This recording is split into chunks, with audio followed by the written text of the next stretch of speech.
assessment of our derangement. What do we say when things are slightly boring? We find a fun when we're swinging jaws, so we hide away with an open door. Guess we looked out. Do you copy that? And you'd rather be in the combat arena, combat. I like us to stay, but we're always in a combat arena, combat. We fight to the death that it ends up in bed. Combat Arena, combat. Ladies and gentlemen, boys and girls, welcome back to the Sam Redgate-Large channel. It is 4 o'clock, it is a Sunday. You are watching me here, Sam Redgate-Large, ready for the FA Cup semi-final between Chelsea and Crystal Palace. And before we do get into this, of course, as always, do be sure to hit that like button and do hit subscribe as well if you are new. If you are new even, that's more likely. But as you can see scrolling across the bottom of your screen, hang on, it's coming. The Premier League results are scrolling across the bottom of your screen, and of course yesterday's FA Cup results as well, both scrolling across the bottom. Newcastle, Leicester still both tied, and of course West Ham and Burnley both 1-1 games at the moment. So could there be late winners there? 87th minute in the Newcastle game, 83rd minute in the West Ham game, who knows? And then as you can see there, FA Cup semi-final, Manchester City 2, Liverpool 1, and that will be the reward of whoever wins this game will be the reward to play Liverpool in the FA Cup final. But there's a lot of football to be played here today to decide who is going to be played, who is going to be playing, who is going to feature. Will Conor Gallagher be able to play in the final despite missing this semi-final today? So there is plenty to talk about. Let me know your score predictions, and of course, as always, get in the chat and let me know your thoughts and what everyone's thinking about this. And do check out as well, I have just dropped a YouTube Shorts, I think that's what they're called. I have just dropped one of those as well, so do be sure to go check that out as well. Fraser wasn't overly a big fan of the YouTube Short because he's scared of heights. But as you can see, we've had a few people in the chat. Cameron saying Chelsea will win today. Come on, Blues. Jake's not able to watch the game today because he is DJing, so best of luck with the DJ set, Jake. But he's hoping, have a feeling we will bottle it, says Jake. And Fraser's also gone, no lie, I think it'll be Crystal Palace 2, Chelsea 1. So, mixed opinions so far, and rightfully so. Especially after yesterday's football, anything we can see, anything can happen. If anyone had Liverpool to be 3-0 up in that first half, I tell you what, you're a bigger man than me. You are a bigger man than me, because I did not see that coming one bit. Did not see it coming one bit, and it should be really, really exciting, this game. It should be really, really exciting, and I'm looking forward to it as well. Chelsea's second semi-final of the season, of course, getting knocked out at the quarter-finals of the Champions League in their last game. But that should motivate Chelsea. You know, they scored 3 goals against the Real Madrid side that, no disrespect to Crystal Palace, are head and shoulders above this Crystal Palace side. And if they come out with that attitude, then they should be able to take on Crystal Palace really, really well, grab them by the scruff of the throat and put them really under pressure and put them under the hammer at the moment. That's what Chelsea will be hoping that they can do today. Crystal Palace, on the other hand, like I mentioned, without Conor Gallagher, because of course he is a loanee from Chelsea. I do believe there was trying to have a few negotiations between the two sides, but you know, Conor Gallagher scored 9 goals this season. Imagine if Conor Gallagher scored against Chelsea when he's on loan from Chelsea.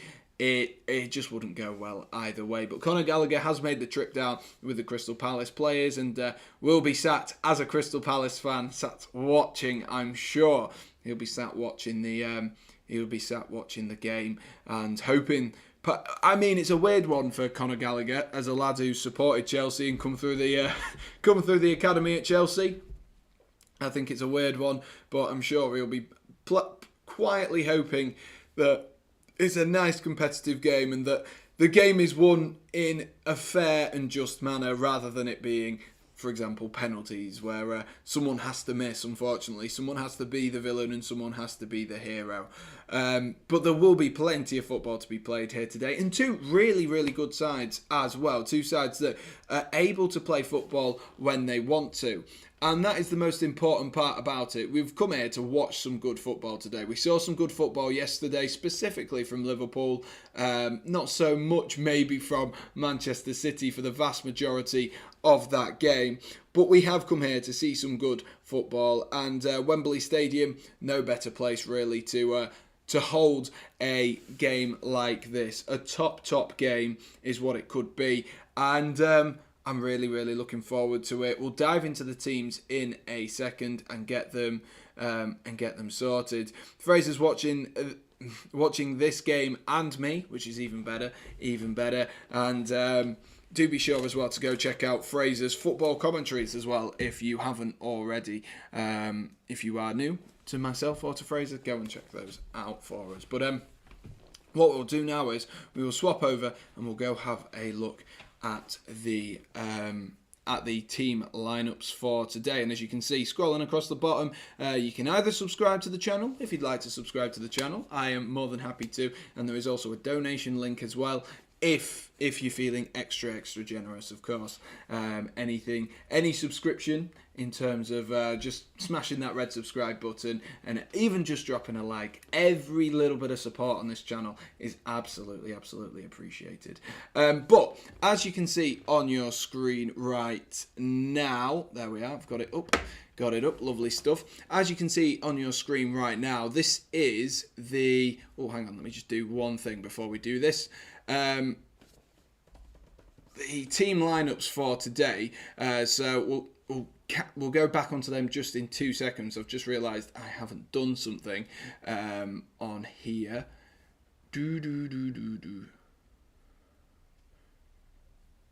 Let's have a look.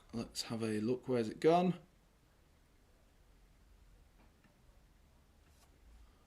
Let's have a look. Let's sort that out. There we are.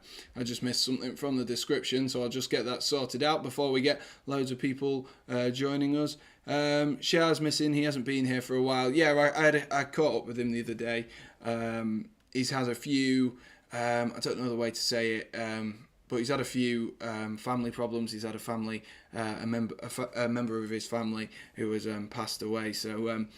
it's a shame that Shah's not here, but totally understand, and hopefully Shah's feeling better and feeling more up to himself and back to his scintillating best in a little while. So of course, if Shah is listening in or is dipping in or is rewatching, of course the whole of the SRL AVFTS family is behind Shah, and hopefully he's feeling on his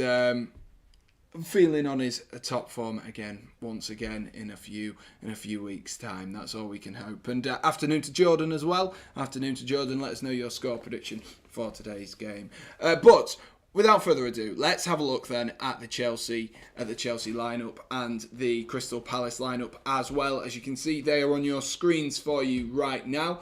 And this is how Chelsea, the hosts, I guess, for today, who are going to be setting up. The home side, of course, played at a neutral venue in Wembley Stadium, so not really, but the home side in terms of who got picked as the home team. And as you can see, starting us off in goal, of course, is Edouard Mendy.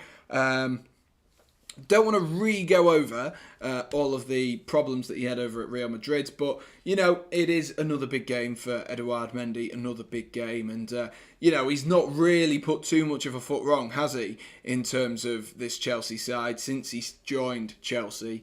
So I don't think you can really complain. He had one duff game, I think is the best way to say it. He's back today, and hopefully back better than ever, and ready to save some shots from the Crystal Palace forwards. Then we move on and we have a look at the three at the back. And this is very much more vintage Thomas Tuchel's Chelsea. Much more vintage Thomas Tuchel's Chelsea, with a solid three at the back with Azpilicueta starting today. No Kante as captain because he's not on the pitch. So Azpilicueta resumes his captain's duties with Andreas Christensen and Antonio Rudiger. Of course, the big omission there being Thiago Silva. Is that a tactical one? It is a tactical one. Thiago Silva just on the bench for today. I was going to say I didn't remember him picking up a knock. What did Fraser just say? I played Maguire and Phil Jones up top. Maguire had a brace and he scored a hat-trick.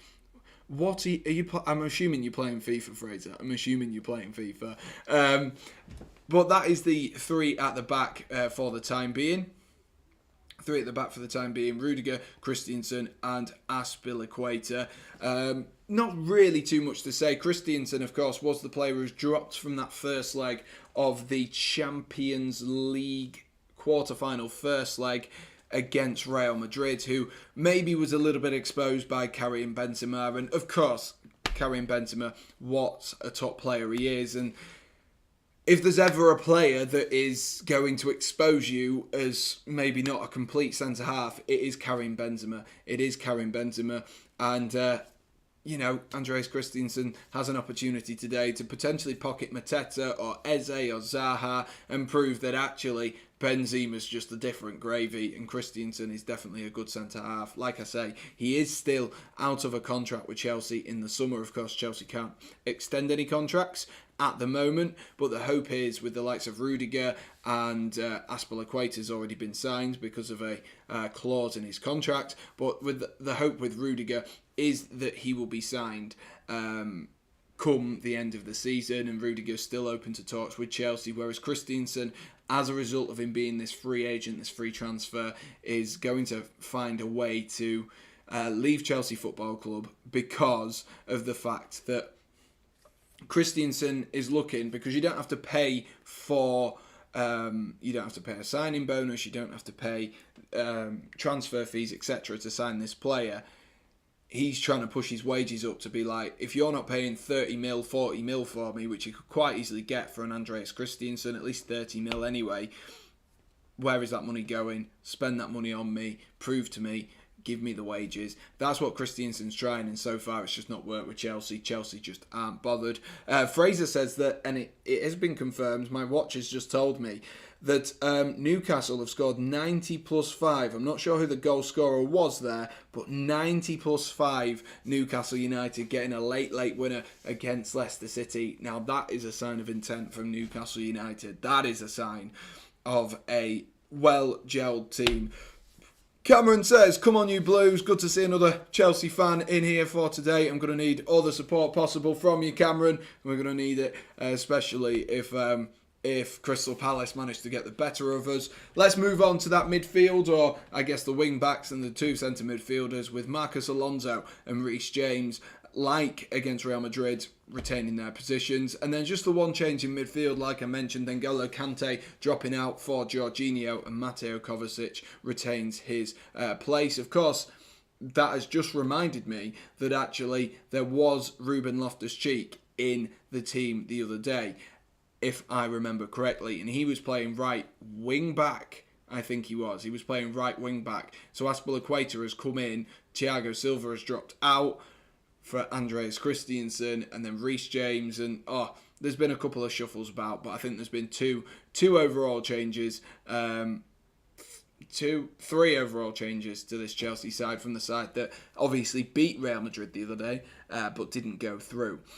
Then the three up front, completely unchanged from that brilliant first 80 minutes against Madrid. Timo Werner, Kai Havertz and Mason Mount. Expect Timo Werner off that left-hand side and Mount off the right-hand side. It should be very, very interesting to see how these three play. They've been in great form, haven't they? The three of them up front. Mason Mount's got himself to double figures this season.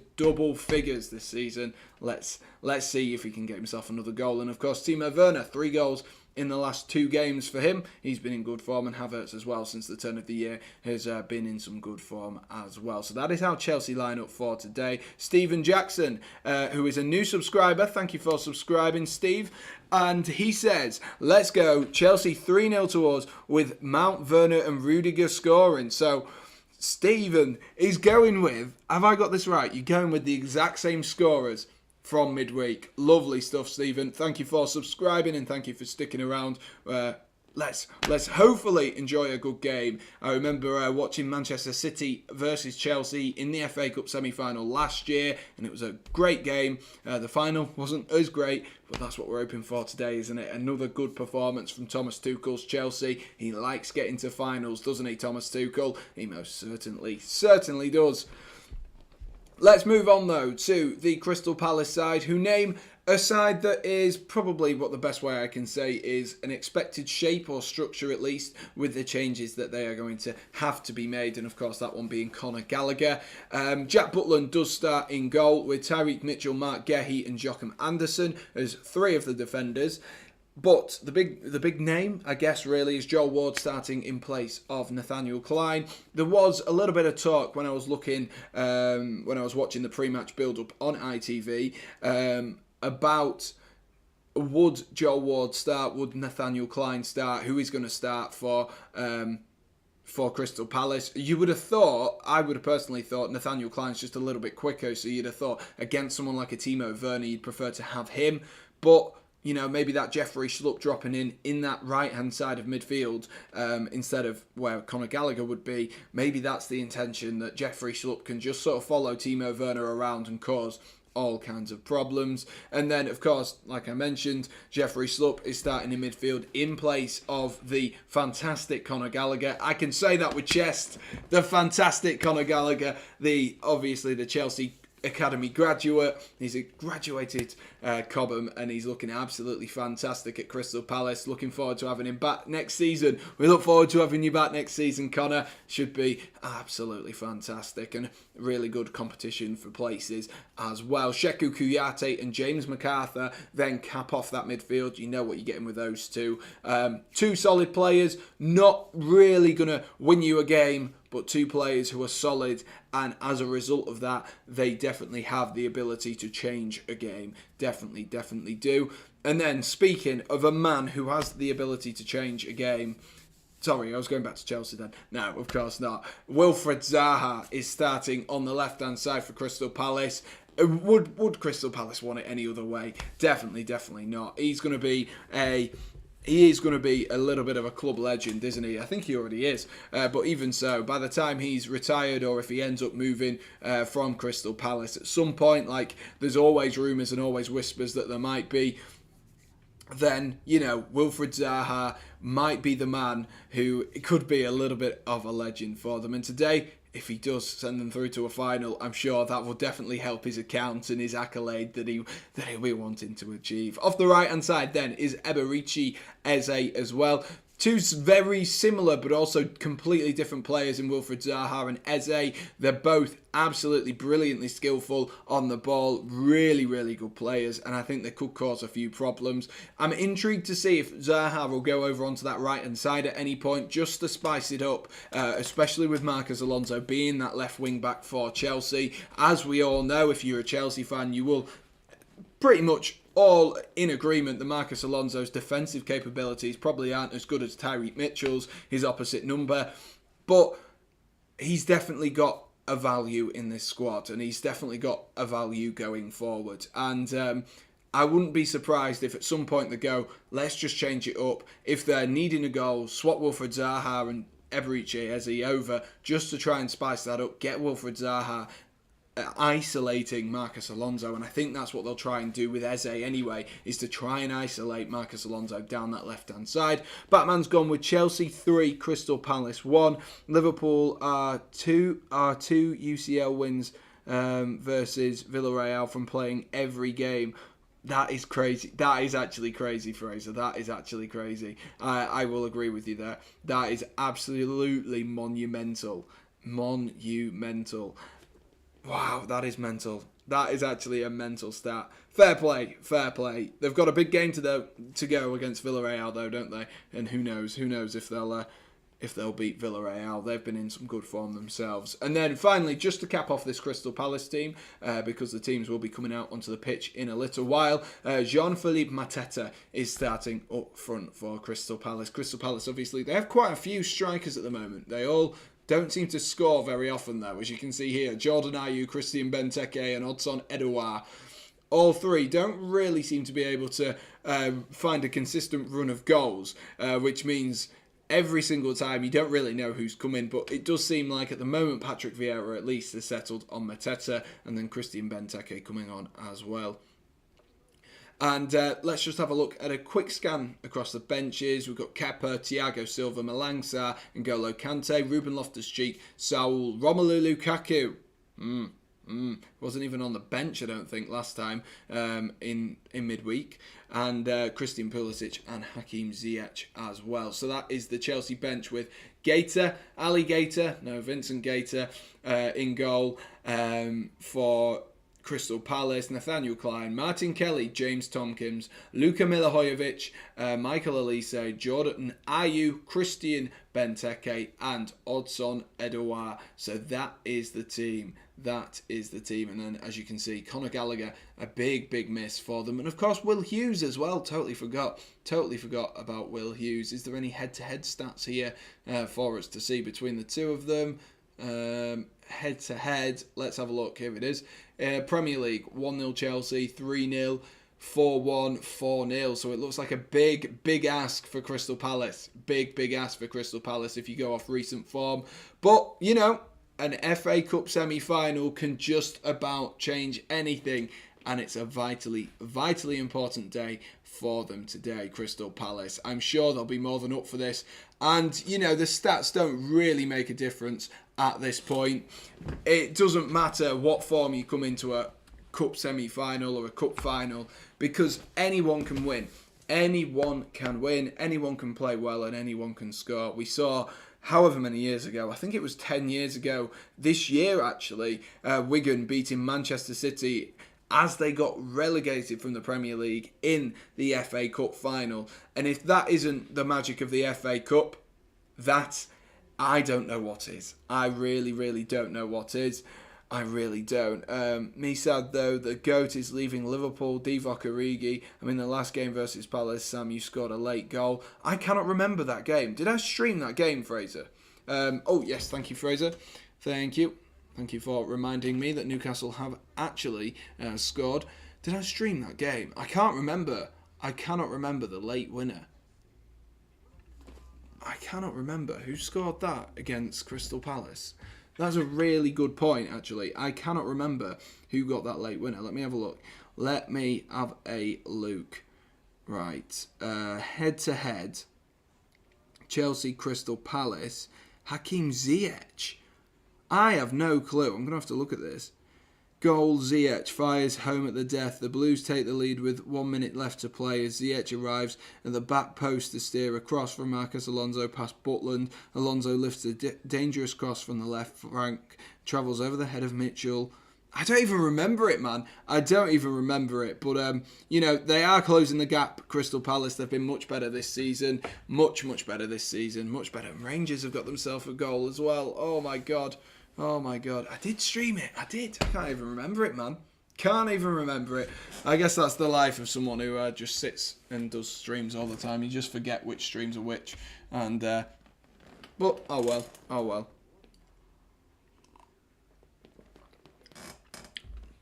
Why are you nervous today, Sean? Why are you nervous today? Why does this chair feel like it's just broken? That did not fill me with too much confidence. Why are you feeling nervous today, Sean? Why are you feeling nervous? Ah, yes, Newcastle. I keep forgetting to do that. Oh, no, I didn't. I did it. Sweet. We're a few minutes away from kickoff, so let me give my score prediction for today. Crystal Palace versus Chelsea. I don't think it'll be as clear-cut as some of you guys have said. I know Fraser's gone with 2-1 to Crystal Palace. I can see Crystal Palace really coming out and wanting this.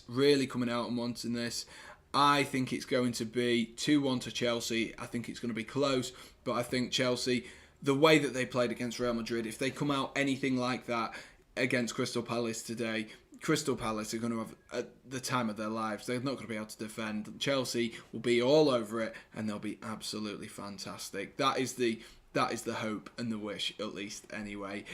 Come on, Patrick Vieira says, Curved, keep Sam on his toes. I've been kept on my toes enough, thank you, Curved, over the last few weeks, over the last few games with the Real Madrid games and the Brentford games, but definitely will keep us on our toes today. And obviously a former Arsenal manager as well. So the Arsenal fans will be wanting their former Arsenal manager, former Arsenal player, more like. They will be wanting him to do a job for his former side as well. I mean, I think Palace, if they want Europe, they've got to win the FA Cup. Is that still a thing? Is it still you get a Europa League spot? Because I remember that when Wigan got relegated, they got Europa League playoff, and also Hull. When were Hull relegated, or it was the season before they went down, because they played Arsenal in the final, so it was given to Hull City, the Europa League, which was pretty mental, if you ask me. But you know, it's a fantastic opportunity for Crystal Palace to actually do well. It is a fantastic opportunity. A fantastic opportunity for them, and I don't think we can name a better opportunity that they've had for the last few years. I remember Alan Pardew dancing a few years ago in an FA Cup semi-final against Manchester United. Was that with Crystal Palace? I can't remember. I can't even remember who Alan Pardew used to be the manager of. I just remember him doing his little dance, but I can't tell. I really can't tell. Freudian slip there, Sam. We want Vieira. I think I've just predicted it there, Curved, if I'm honest with you. Former Arsenal manager. Yeah, former Arsenal player. You are right, Fraser. What's the score at Celtic Park? Fraser's going to have to let us know. Playing Championship and Europa League. It's something which we don't really experience too often, is it? But there's definitely a few teams who have done it, and that is one of those is, of course, Wigan that I mentioned earlier on. They didn't last very long by any stretch of the imagination. I see you're a huge music fan, Sam. I am. I love absolutely everything. I love everything. Of course, Curved. Of course. Playing Champions League, Championship and Europa League. Mental. Rangers winning 2-1. How have they managed that? How have they swindled that? Rangers? I'm sure Josh is absolutely buzzing. Is he still streaming the other game? Is that what he's still on with at the moment? He is, yes. He's going to miss the start of this game as a result of it. Lovely stuff. I'm sure Josh is not bothered though. He's got 117 people watching him. 117 people watching in. Fraser is incredible on both streams. I know, what a legend Fraser is. What a absolute legend. We're a couple of minutes away from kickoff now, and there's a lot of, pink and blue flags being flown around Wembley today. Crystal Palace, a monumental occasion for Crystal Palace, with an opportunity here to really break that top three up and cause a few problems. Manchester City, Liverpool and Chelsea, the top three all made it to the FA Cup semi-finals. Crystal Palace, the only team that wasn't in the top three, and of course outside of the top four, to not make it to this, to make it to this semi-final stage. Crystal Palace, what can they do? We've seen them get results against Manchester City in recent years. Maybe Chelsea are a little bit of the banana skin that they haven't been able to conquer so far. Maybe today is that day that they conquer Chelsea and they can finally get the better of Thomas Tuchel and his men. If you haven't already, guys, do be sure to get your score predictions in for this game. Get excited, get hyped. It should be good, and get in the chat and get talking as well. I'm looking forward to this. I hope you guys are as well. Fraser is in both streams, which is absolutely incredible. Fair play to you, Fraser. And Curve's going to stay with me. Oh, thanks, Curved. Afternoon to Stacey as well. I've just seen who's popped up in the chat. How are you doing, Stacey? Poor result for Spurs yesterday. I'm sure you weren't too pleased with that one, especially after... I'm sure you were a bit more happy when the Saints beat Arsenal. But not a good result for you guys yesterday, was it, Stacey? Not a good result at all. And have Chelsea secured UEFA Champions League? Because no team wants UEFA Champions League. I mean, Chelsea haven't as of yet, but I do believe they've got 2 games in hand, if I've got that correct, over the teams beneath them. Yes, 2 games in hand over Tottenham and Manchester United, and then Arsenal, they've got a game in hand over as well, and they're 5 points clear of, well, there would be 5 points clear of Arsenal even if they won that anyway. So Chelsea definitely look like they're in primed and pole position to take that 3rd place opportunity in that spot in the Champions League. So today is really about getting them into that final so that they can get them their own piece of silverware. They've been desperately unlucky this season. They took Liverpool all the way to the penalties. All the way to penalties, man. All the way to penalties in the Carabao Cup. They fought valiantly, absolutely valiantly in the game against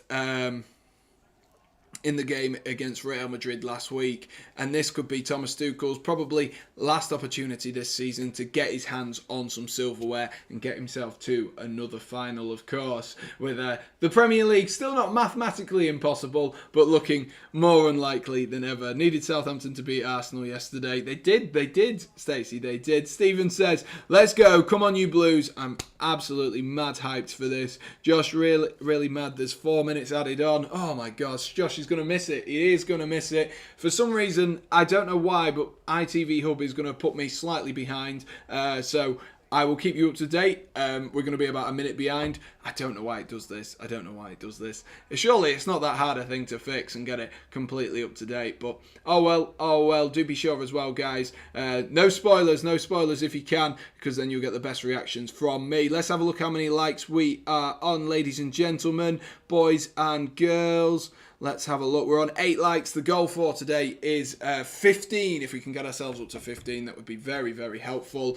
We're going to be underway shortly, though. We will be underway shortly as Chelsea are going to be playing in their lovely little yellow kit, the Louis Edwards kit, the yellow Chelsea kit, and Crystal Palace playing in their regular kit. Weird for the actual typical home side to have changed their kit following playing in a game, which does seem a little bit strange. Usually you would expect or anticipate the team that is the away side to have changed their kit to coordinate, but maybe as it's as it's Crystal Palace's first time at Wembley for a little while, maybe Chelsea being a little bit generous, saying you can have your colours.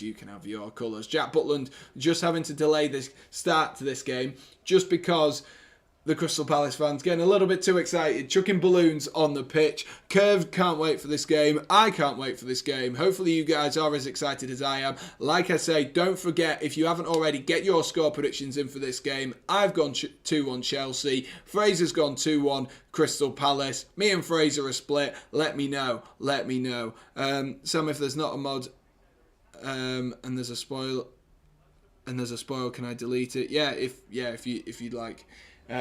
You can do that. That is fine. And we're underway, ladies and gentlemen. We are underway in the semi-finals of the FA Cup. I feel like I'm getting a little bit of deja vu, ladies and gents. A little bit of deja vu, reaching another semi-final of the FA Cup. But surely Chelsea can't get to 3 finals in a row and lose them all. I don't want to jinx it, but surely they can. Surely not. Let's see who makes the sharper of the starts, though, between Chelsea and Crystal Palace. Let's see who comes out all guns blazing. Will it be an open game? Will it be a cagey affair? Or, as Josh Ring iconically says, will it be a chess match? Will it be a real game of chess? That is the question. Tom Peters says 3-0 for Chelsea is what his score prediction is. Lovely to see you, Tom. Hope you're doing well, my friend. He's gone 3-0 for Chelsea. Sean's also gone 3-0 Chelsea as well. So a lot of love for Chelsea coming in the chat. Let's have a look at the poll, which is on the chat so far. 18 people have voted with who will join Liverpool in the final. 61% of you going for Chelsea, with Crystal Palace getting 39%. So even still on that occasion, everyone is just slightly unsure of who is going to be winning this one. A lot of people think Crystal Palace can nudge it through and get themselves through. And Josh is buzzing. Rangers have won. Even better. Even better. Lovely stuff. Lovely stuff for Rangers, and I'm sure Josh will be absolutely buzzing. What a turnaround that is for the blue side of of Glasgow. That's a good ball down the line though. Looking for Joe Ward there, and my phone's just told me as well. Extra time winner, a late own goal. Wow, wow, wow, wow. Unbelievable, unbelievable. 2-1 Chelsea, but I'm supporting Palace, says Curved. I thought you would be. I thought you would be. It'd be too good to be true to have Curved supporting Chelsea for today. It would be too good to be true. Maybe if it was Chelsea versus Spurs, then maybe we could get Curved supporting Chelsea.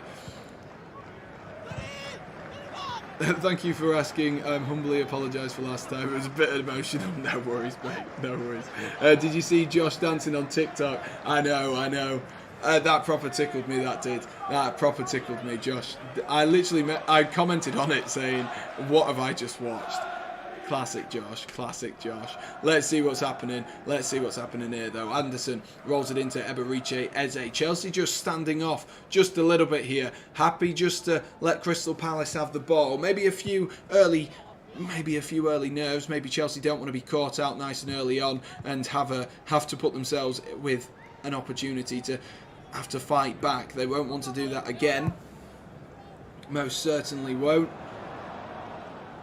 Chelsea give the ball straight back though, and Anderson can spread the ball here to Mark Gahey. Mark Gahey, of course, did join Crystal Palace from Chelsea earlier on this season in the summer transfer window, and has been pretty fantastic, really. And he's managed to pick himself up as well the vice-captain's armband when Milivojevic and James McArthur and some of the more experienced players aren't playing for Crystal Palace, which I think it's credit to how much of a leader he is. I think you saw that at Chelsea, or when he was, on loan at different clubs from Chelsea. I think you saw that there was a leader in there. But to go into a side such as Crystal Palace that's doing really well, and then take the leadership opportunity and be able to step up and lead and scoring vital goals, defend well in key occasions as well, that is really important, and it's fair play, and it shows the sign of a massively intelligent player, and at such a young age as well. At such a young age,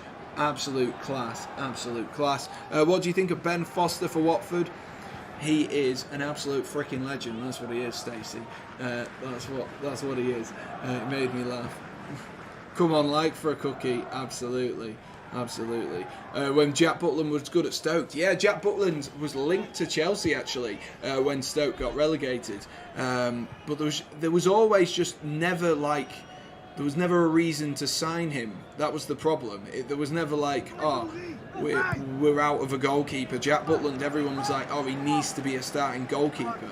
And so he didn't want to go as a backup keeper, and no one wanted to sign him as a backup keeper. I thought Chelsea were going to give the ball away there to Mateta as they tried to play their way out there. Edouard Mendy just being put under a little bit of pressure there from Mateta. Doesn't want to concede a goal early on like Zach Steffen did yesterday and have the ball pressured into his own net.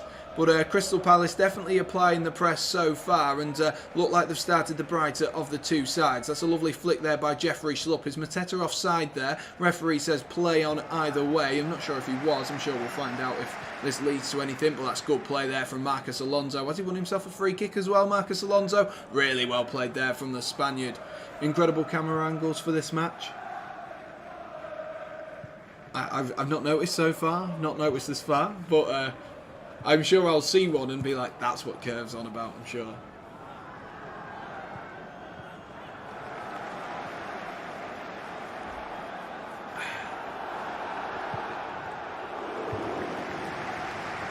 Mendy's going to come over and take this goal kick now then. Mendy's going to come over and take it. Is Josh still live with the...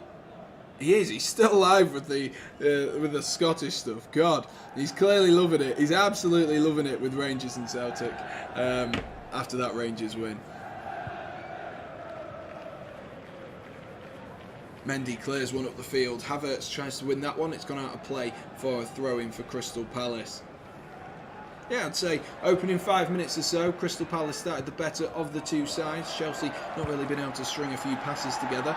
Crystal Palace putting them under a little bit of pressure initially. He's still live, lol. I'm surprised he just doesn't continue and just change all of the tags and stuff and just carry on. Here's Reece James driving into a little bit of space.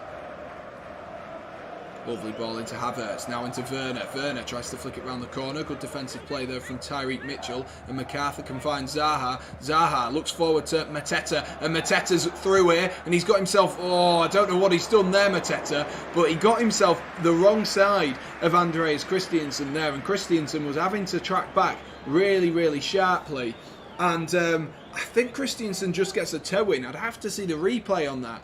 But I thought he was going to, you know, put the afterburners on, show him a clean pair of heels and get him behind. I thought he was, you know, as Mason Mount tries to get away from James MacArthur down this left-hand side. Good play there from Mason Mount. Drops it into Werner. Here's Mateo Kovacic. Back into Werner. Back into Kovacic. Jorginho's going to try and turn out. Jeffrey Schlupp applying the pressure for Crystal Palace. Chelsea just having to go all the way back at the moment. Crystal Palace not giving them too much time to breathe when that ball's pinged into the centre of midfield. But now Mason Mount's found a little bit of space in between the lines here. He rolls it out wide to Marcus Alonso. Marcus Alonso is going to come back as well. Crystal Palace standing strong. They look like they know what they're doing defensively today. And Patrick Vieira's told them exactly what they want to be doing. He's watching the players go around. He's going to be late by 30 minutes at this rate. He definitely is, Glasgow derby is finished. Time to move on. Come on, Chelsea. Exactly, Sean, exactly.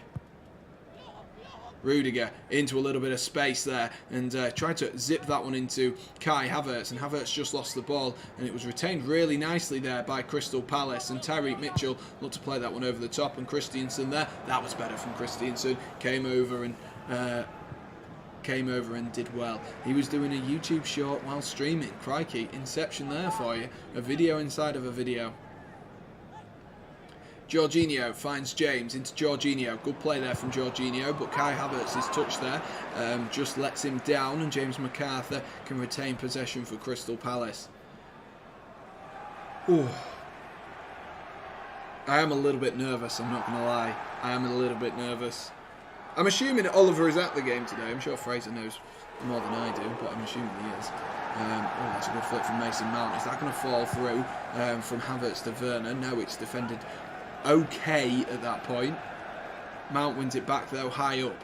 I wonder if, obviously, Wiki was saying the other day, oh, that's a great ball into Timo Werner. Hold that thought. He drops it back into Mason Mount. Mason Mount is going to whip one in, and that's straight into the hands of Jack Butland just to test him there. Not sure if that was a shot or a cross, but he'll test the hands of Jack Butland, make sure he's alert and alive. Yeah, what I was just going to say was, me and Wiki in the Real Madrid game were discussing to some degree how Chelsea seem to hit people on the transition. And, of course, that game against Real Madrid really helped them. With the fact that Real Madrid, you know, they played quite a possession-based game and they were able to hit them on the transition and pressure them. Oh, Matt Gehi there takes a little bit of a risk and somehow manages to get himself away from Kai Havertz. Is Kovacic going to get onto the end of that? Zaha does well there, but he's fallen to Reece James. And I wonder if Chelsea are going to do the same again this time, if they're going to look to hit people on the transition, pressure the ball up high, nick the ball back up high, and then attack in their three up front. Maybe that's what we'll see once again. They seem to like it at the moment. Azpilicueta seems to be starting at the moment a little bit more advanced than Reece James. Maybe Reece James is playing as that right centre half like we saw him do against Real Madrid in midweek when Ruben Loftus-Cheek played as a right wing back.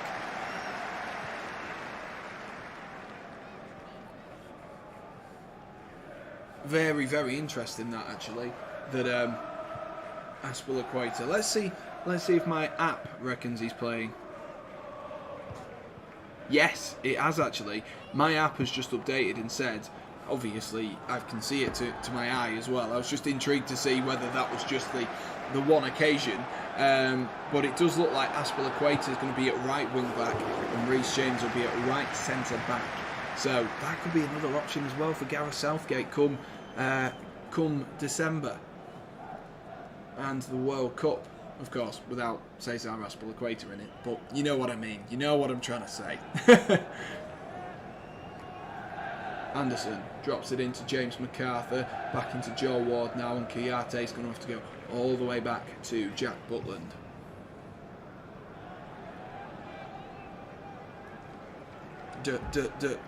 Chelsea. Come on the boys in Chelsea. I was going to say Chelsea blue, but they're not today. And then they're Chelsea yellow. I'm really hoping that Chelsea do a job today and don't make it difficult for us. Don't make it difficult for us. I don't want to be upset come the end of it. Don't want to be upset come the end of it. Reece James, lovely ball there through to Timo Werner. Oh, that's a great recovery tackle there from Anderson. He just got caught out just a little bit there. He just got caught out as the ball was rolled through. He just sort of misread the ball. I think that's the best way to say it. But made a good recovery as Werner was about to take the ball on his back foot and just managed to get a toe in to nick that one clear there. That was a lovely ball though from Reece James. As we all know, when Timo Werner's on the pitch, he does like to spread the defenders and cause problems in wide areas. So expect to see that today.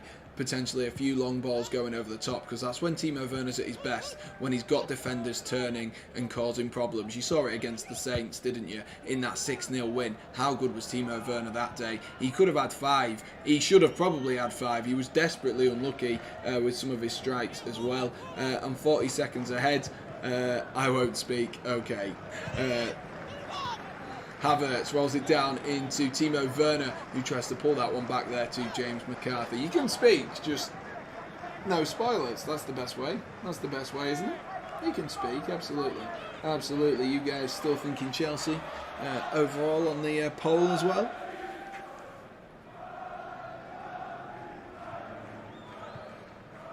And we've got ourselves a new subscriber. Thank you to Getu Addis for subscribing. Lovely stuff. Do be sure to get in the chat as well if you, if you want to have a bit of a chat. Let me know your thoughts on the game and let me know who you're supporting for today as well. Are you a Chelsea fan like me? But thank you for subscribing. Chelsea versus Oliver. Pretty much, yeah. Reece James to take this corner here. Whipped in by Reece James. It's headed clear though by James MacArthur. Jorginho's underneath that one, and that's headed out of play there by Jorginho. He's just looking to almost header it back out wide. Did you try getting a ticket, Sam? I did actually, but they all said on all the websites, it said, oh, they're sold out, and I was like, I don't think it is. I just don't know if we've got the proper allocation yet. That's my worry. But I'm definitely going to look, because Leeds play Chelsea soon. I'm going to see if maybe like the day before, if they've got any away tickets still left to be sold. Then I can try and go to Chelsea versus Leeds in the away end. And how good would that be if I could get myself down there for Chelsea versus Leeds? Obviously, of course, it depends if it's a midweek game, but I'd love to get myself down to watch Chelsea. I've not seen them since Eden Hazard scored against West Ham, and that'll tell you a long time. A long time. That's a great ball down to Mateta, who tries to clip that into the box, straight into the hands though of Edouard Mendy. Josh still live. The final, me versus Sam or Oliver. Yep, Oliver, I beg. Whoa.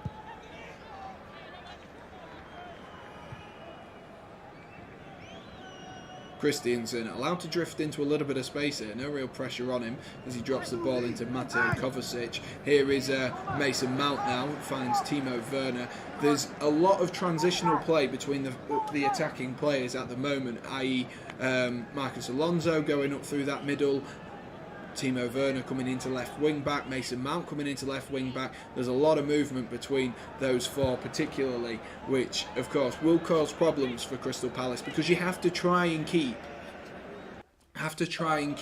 everyone looking each and everywhere. You've got to look at absolutely every single player, and there's a lot of communication that's needed there, and that's what Chelsea can cause problems with, because if you're moving from full-back to centre-half to right-back to right mid, there's a lot of communication that needs to be had there, and all it takes is one person to not tell, for example, Joel Ward, that Timo Werner has come back onto the left-hand side, and then Werner's free because he's not checking his back. He doesn't think he's there. And so Chelsea is a very clever way of playing because it's just almost an overload of movement rather than just like an overload down one side. It's very, very clever, very clever. Sadly, Josh said he can't get a UEFA Champions League final ticket. That's a shame. That is a shame. 15 minutes have been played so far at Wembley. No signs of where the first goal is going to come from so far. Not really had a clear-cut opportunity, unlike in the Liverpool game yesterday, or the Liverpool City game, should I more aptly say.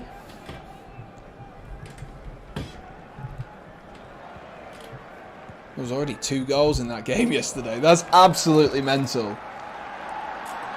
Palace are either slick or sloppy. I think they've done a little bit of both so far in this game.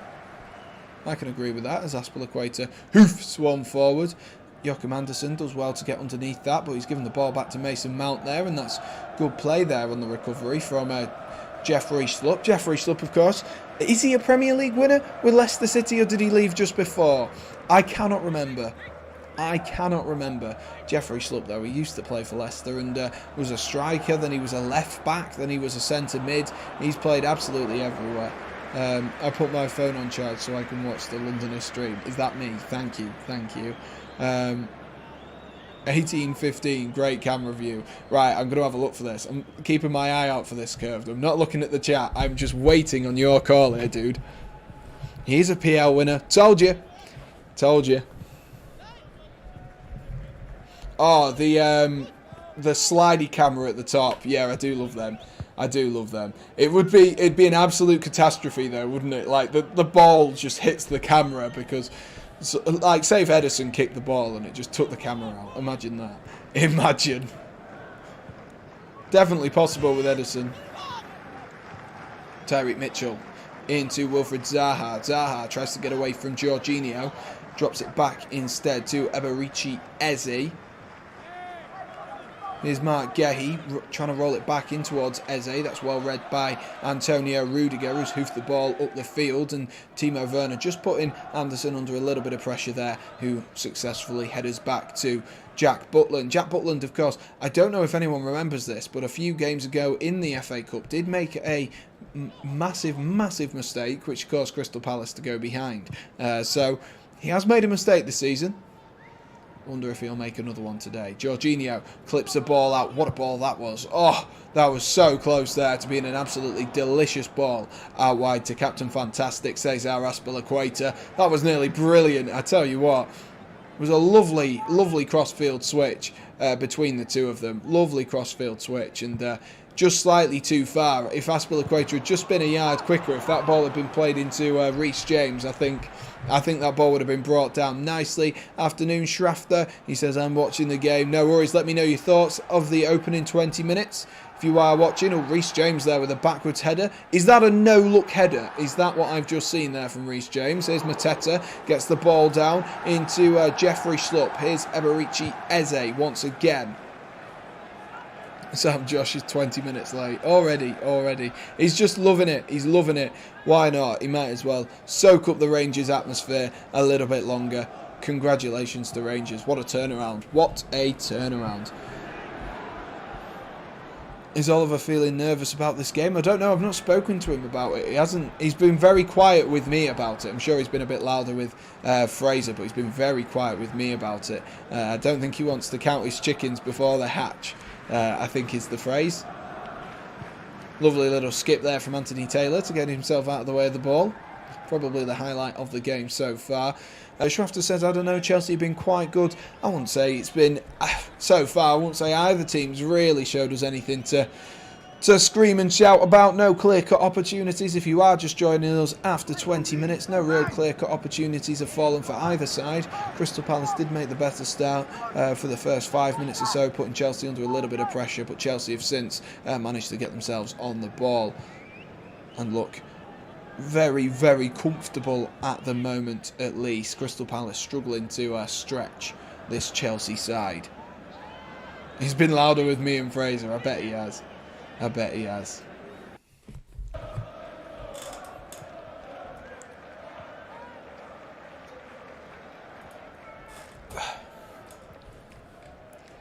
Kovacic there just fouled as he went to take that one by.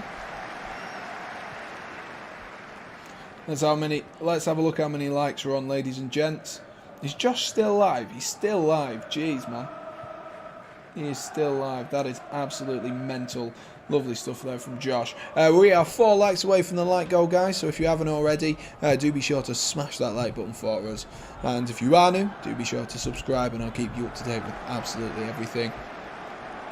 I got 3 Easter eggs here. How about everyone else? I've just got myself a crunchy one. I say I've got myself one. Mum and Dad decided to buy me one. I'm 22 and my parents still buy me Easter eggs, which I absolutely love. A crunchy one as well. Massive, massive fan of Crunchy. Give Crunchy a rating out of 10 for me, ladies and gents. Solid 10 out of 10. Solid 10 out of 10.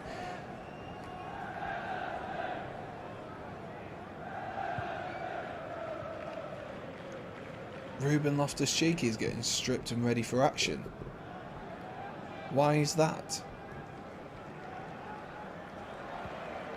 Why is that? As Crystal Palace take a throw in, and Mateta there just a little bit clumsily puts the ball out of play. It's Kovacic. He's just limping just a little bit. So precautionary, but not what Thomas Tuchel will have wanted. Oh my God, Jorginho, what is that pass? He tried to roll it back there to Mendy, and he just it just made it bounce just a little bit, and I don't know why he did that, because it causes all kinds of problems. Kovacic trying to run off this little bit of a knock, but it does look like he's going to take no risks here, Thomas Tuchel. And 20 minutes in, 23 minutes in is an early time to make a substitution. 10. Says Schrafter, I agree, and he's gone with Fraser's gone 10. Bloody hell! I feel like Fraser doesn't agree with me there with Crunchy.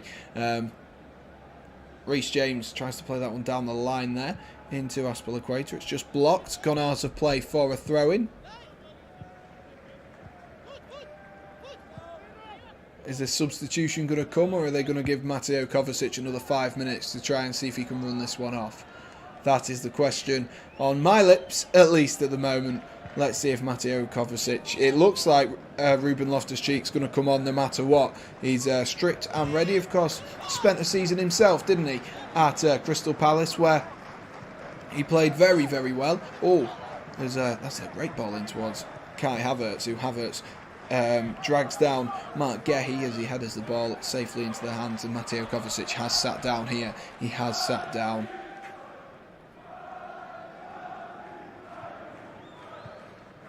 Oh, yeah. It looks like maybe a bit of a muscle injury there for Mateo Kovacic.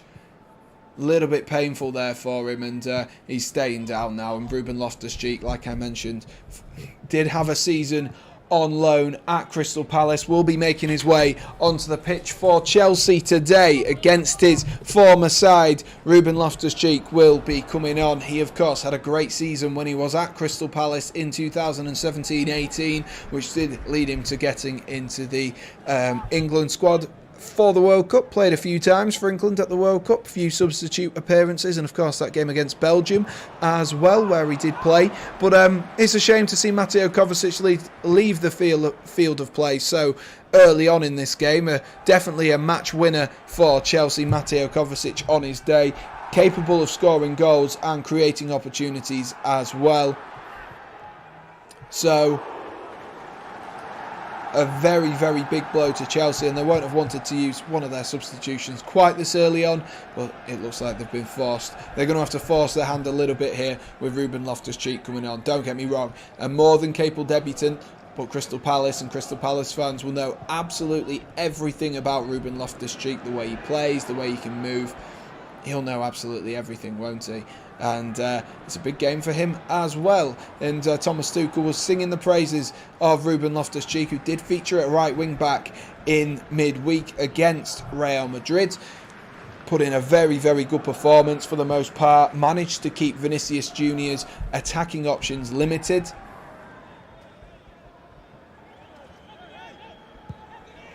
Jack Butland hoofs that one up. And that's gone all the way through to Mendy there. So let's see if this shakes up Chelsea or Crystal Palace in any particular way.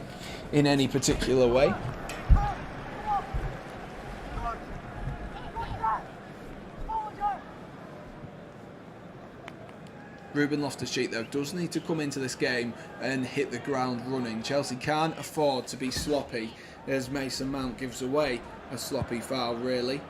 Not sure on his new haircut. Not sure on his new haircut by any stretch of the imagination.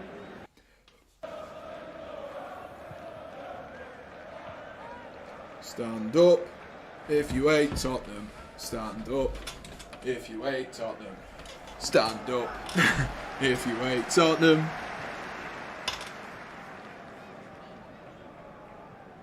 Crystal Palace with a free kick here, and that's clipped in over, oh my god, towards Joachim Andersen. And Andersen there, just maybe half a yard away from getting a toe on the end of that one. And Mendy had to be sharp, had to be aware. Jorginho, lovely spread out wide there from Jorginho to Reece James.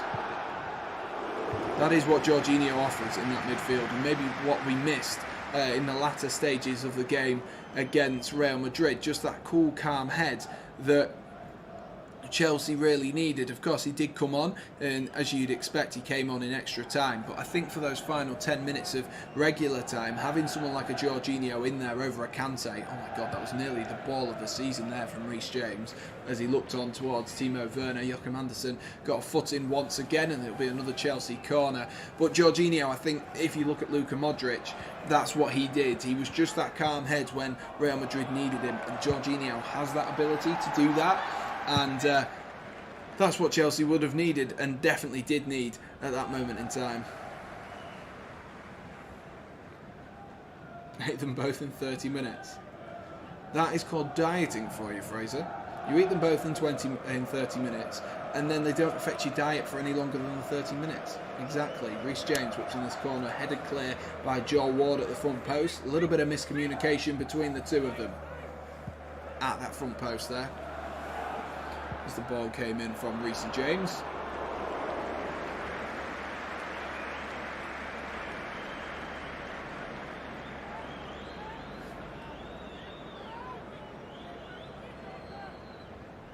Reece James whips another one in. It's cleared just about by Crystal Palace that time, and they might be able to hit on the counter-attack here with Mateta, who finds Zaha, and Zaha's touch there is good, and Christiansen's done well to cover, but Joel Ward rolls it into Zaha. Oh, it's just slightly in front of Wilfried Zaha, the Ivory Coastian, whatever you call him, the Ivory Coastian, just inches away from getting his toe onto the end of that. Good turn of pace though from Christiansen, who managed to get himself back nice and sharp. That's a great ball out to Timo Werner as well, and now Werner might be able to go at Cheku Kouyaté. He does, he goes down to the byline, pulls it back, and Azpilicueta tries the scissor kick at the back post, doesn't quite, takes his eye off it at the final moment, doesn't quite make the connection that he would have wanted. But that's good from Timo Werner. We've not seen that so far for Timo Werner. We've not seen him try and stretch those legs of his. Turbo, does he try the scissor kick? He does try the scissor kick, and it hits his knee onto his hand, and out for a goal kick there from Azpilicueta, and out for a goal kick. How is the game? The game so far is, I hate to use Josh's quotes because I feel like I get a lot from Josh, but it's very much a game of chess at the moment. Very much a game of chess. Definitely hasn't had the excitement at the moment that the other game had. I wonder if we'll see, of course, we're at 30 minutes now, 15 minutes away from half time. If the score stays the same in the second half, it has to open up. It has to. It has to open up. Josh has deleted his stream. I mean, it doesn't surprise me. He's like 30, 45 minutes late to what his stream would have been.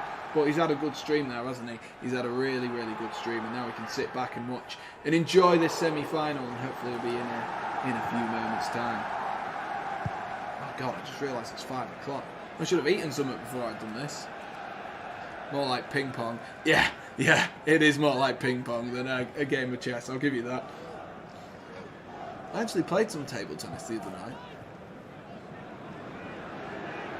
Literally last night, actually, now that I've come to think about it. It was last night. Reece James rolls that down the line into Kai Havertz. Here is Ruben Loftus-Cheek. Loftus-Cheek spreads it nicely to Antonio Rudiger here. Rudiger into Loftus-Cheek once again. Loftus-Cheek in a little bit of space here. Back into Rudiger. Can Chelsea create something? Come on, Chelsea. Let's up it. Let's have something from you. Christiansen goes back into Rudiger again. Werner. Is he going to be able to run at someone? No, he comes back into Marcus Alonso once again. Chelsea being ever so patient, but unfortunately I don't quite have the patience level that Chelsea do by the sounds of things. Reece James whips that one in, headed clear there by Mark Gehi, and Mateta's done well to win that one, but Reece James nicks it back before Wilfried Zaha can get his toe on it. Rudiger drops it back into Timo Werner. Jorginho spreads it out wide to Timo Werner into Marcus Alonso. Alonso, is he going to be able to wriggle free? There's so many Crystal Palace bodies behind the ball at the moment, and Jorginho's given away the ball sloppily that time.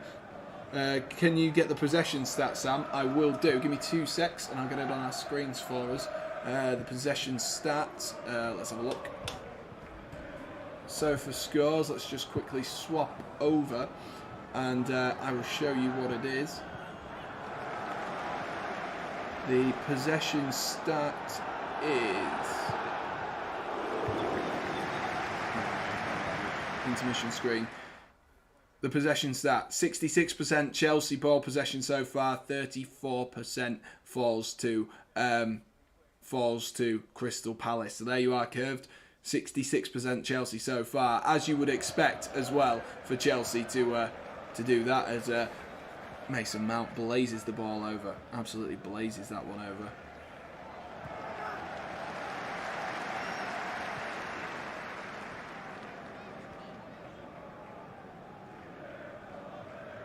Yep, felt like that. It is classic Chelsea though, isn't it?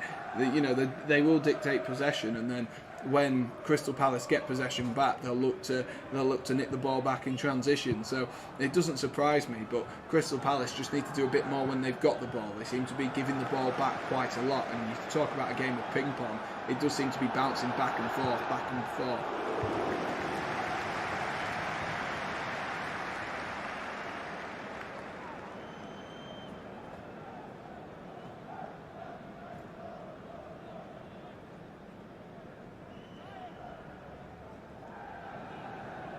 Jorginho tries to wriggle free there, and he's made a mistake, and he's had it pinched from him by Jeffrey Schlupp, and that pass again, the final pass to unleash the wingers, it just isn't coming off for them at the minute, is it? Just isn't coming off for them, Crystal Palace, and Andreas Christiansen has the easiest job in the place at the moment.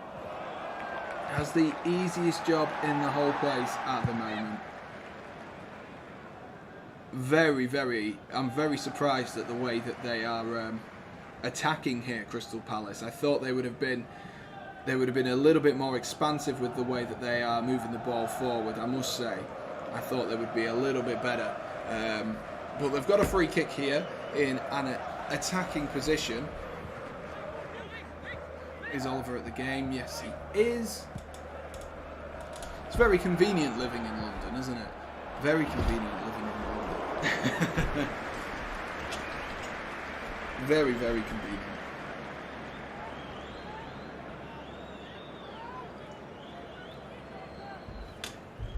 Opportunity here then for Crystal Palace to get the ball into the box. It's going to be Eze to whip in this free kick.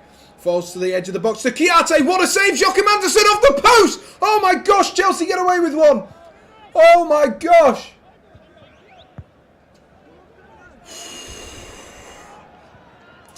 And relax. Oh my gosh, that was close. It was a brilliant save from Chiarte initially. A great strike from Chiarte. Joachim Andersen would have been offside, I think, when Chiarte hit it the first time, but it hit the post and... oh, Mendy.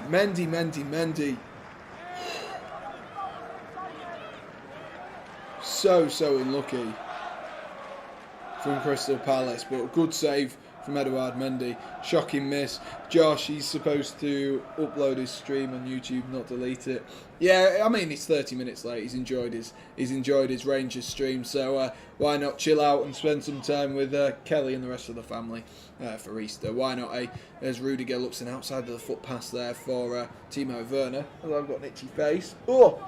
Mason Mount rolls it in, looking for Kai Havertz there. That was a brilliant interception. Really clever bit of play there from Mark Gehi to read that one. James McArthur's nearly running himself into trouble. Fortunately, James McArthur was being pressed there by Jorginho. Probably the two slowest players on the pitch, pressing each other. I don't know if you can call that pressure at that point. And Crystal Palace there looks long, looking for Mateta, who was trying to run the channel, but just overhit that pass, and it goes all the way through to Edouard Mendy. Chelsea are just maybe overplaying the ball a little bit here. They seem to be putting themselves under a bit more pressure than I would maybe want, and you would maybe hope for if you were a Chelsea fan. Schrafter says he's way ahead. Of course you are, Schrafter. Oh, that's a good ball. Oh, is that a free kick or a penalty? Oh, he's booked. Is he booking Havertz for simulation here? Kai Havertz has just got himself into the book for simulation. It looked very convincing from up here. I'm sure that will go to VAR. Yeah, fair enough. Fair enough. Brilliant call, referee. Brilliant call, referee. What? He's mild. Gehi's not even close to touching him. Not even close to touching him. Havertz, have a look at yourself, lad. Have a look at yourself. If he'd have carried on running there, he had the ball inside the penalty box. He goes down for no reason. Why? Why do you go down for no reason there? Fair play, Anthony Taylor. What a call that is. What a call that is. Because from the angle we were looking at from up here, it definitely looked like there had been contact, but he was nowhere near Mark Gehi to touching Kai Havertz, and that's disgraceful from Kai Havertz. I'm as Chelsea biased as the next bloke, but that is awful from Kai Havertz. Awful. Why not just stand up, continue running? He's taken the ball past Gehi. He's done the hard part, if anything. He's got past an England international centre-half who's in really, really good form. He's got past him, and then he flops on the floor like a fish. I don't understand the logic there, Kai Havertz. And now you've got to be on your best behaviour for the rest of the game. You can't say anything to the ref. You can't overcommit to any tackles, as Rudiger looks to play one forward there for Kai Havertz, but Gehi's there once again. I don't get that. I really, really don't get that from Kai Havertz. He had the opportunity there to take the ball into the box.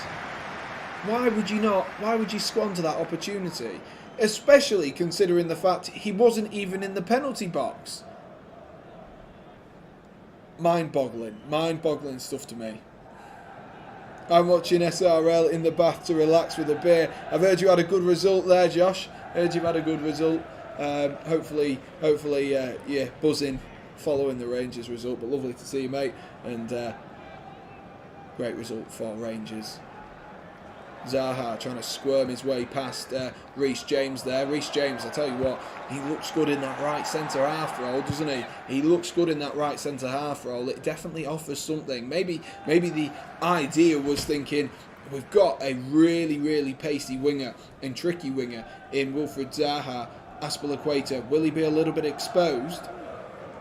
Will he be a little bit exposed if he's played at that right centre-half role? Maybe that's why Reece James is in there, to bully him and to out-strengthen him. Maybe like how Gareth Southgate likes to play Kyle Walker in that right centre-half role for England. Maybe that is the logic behind the decision so far today from Thomas Tuchel. But it does look good as Mateta's clipping the ball through, and Reece James bullying Mateta. Brilliant stuff. Brilliant stuff from Reece James there. Fantastic defending. He's not taking any rubbish, is he? Brilliant stuff. Don't drop your phone, Josh, says Curved. Chelsea to do it now, Sam. I hope so. Happy Easter to you all. Josh, you got Leicester away next score prediction. Ooh. If I get this correct, I get money. What have you bet? What have you bet? Chelsea look forward again. Mark Gehi so far, standout player so far for Crystal Palace, I must say. He's done really well actually to play that one off Mason Mount as well. And when his side is a throw in or a corner there, I didn't see which side of the flag it went. But doing really, really well here, Mark Gehi and Crystal Palace to actually, you know, keep Chelsea at bay for the moment. They've had no real clear-cut opportunities. I don't think we've seen a shot on target, bar that one from Kouyaté, and it was a lovely strike on the volley from Sheku Kouyaté, but we're yet to see Chelsea really unlock this Crystal Palace defence, and I think Thomas Tuchel will be a little bit annoyed. If you are just joining us, Mateo Kovacic has left the field of play as well. He did pick up a little bit of an injury just as he went to turn. He slipped, and I think it's just a precautionary one. But when you've got the talent of like Ruben Loftus-Cheek, who they've brought on the bench, there's no point in risking it, because Chelsea still have lots of important games, potentially an FA Cup final if they can get their way through past Crystal Palace today, and potentially as well games that could influence their season in the Premier League as they continue to battle for that third place and keep pressure just quietly in the background on Liverpool and Manchester City. So who knows, got a phone stand luckily curved. That is clever. I mean, I don't have a bath at my flat, so it would come in a little bit useless, but that is very clever. I usually just prop mine up on whatever I can find. Sam, I did a community post for your stream. Oh, thanks Josh, appreciate that. I really do appreciate that. Hopefully we can get a few more people in, make the chat a little bit nice and exciting. But thank you to those who have watched so far, and if you haven't already, guys, do be sure to smash that like button for us. That'd be absolutely fantastic. And welcome to the 3 new subscribers we've had in this stream as well. Joachim Anderson trying to clear that one. There's James MacArthur who pings it out to Tyreek Mitchell. I tell you what, I'll give Crystal Palace credit. They look so calm on the ball at the moment, Crystal Palace, when they're moving it around. They don't look like they're really suffering any pressure. Maybe they've had a lot of confidence, of course, having beaten Arsenal a few weeks ago, only losing 1-0 to Chelsea in February. As Fraser reminds me, I did watch that game. I don't remember it. Maybe it was that boring. I don't remember watching it. But you know, they do look nice and calm on the ball, and they're bringing the game to Chelsea. They look like they're trying to play. They're not going panic stations, clear the ball up the field. Panic stations, clear the ball up the field. They're taking their time. They're biding their time. And for 44 minutes so far, I'd typically say that Crystal Palace have been the better of the two sides. And right at the beginning of this stream, Jay Kerr unfortunately said he feels like Chelsea are going to bottle it today, and so far Chelsea haven't been at their scintillating best. That being said, the two best players for either side have been Mark Gehi and Reece James, and both of those are defenders, so maybe both sides are just cancelling each other out just a smidge at the moment, just a smidge. We are a couple of moments away from half-time. I'll get the half-time quizzy cards out, and we'll see if Wilfried Zaha's in that pack. If Aaron Moy's in the pack, I'm assuming Wilfried Zaha will be, but you know how biased that pack of cards is to have Aaron Moy in there. I don't quite know how it has that in there, but maybe Wilfried Zaha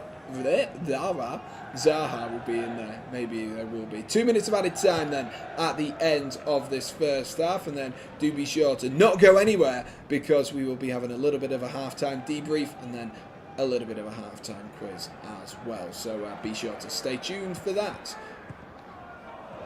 Havertz there tries to use a bit of strength. Is that a little bit of a kick out there from Kai Havertz? He just needs to be careful on Mark Gehi there. He was trying to play the ball, but he just needs to be a little bit careful, because he is already on a yellow card.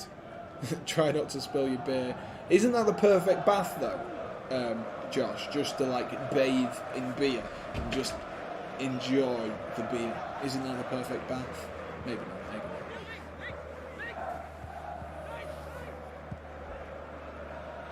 Anderson knocks one forward down that left hand side. Lovely ball. Is Tyreek Mitchell able to keep that on? He is, and it falls to the edge of the box.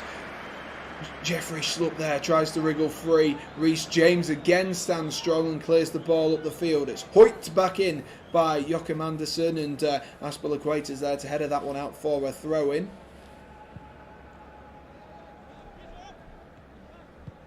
Unless the whole bathtub was full of beer. I mean, that does sound good.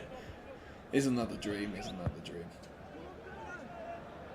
Oh, Rudiger taking a chance there, and he's got away with one there as he tries to clear that one up. It was a pressure from, I think it was Eberici Eze, was it? No, it must have been, I don't even know who it was. Was it Jeffrey Schlupp?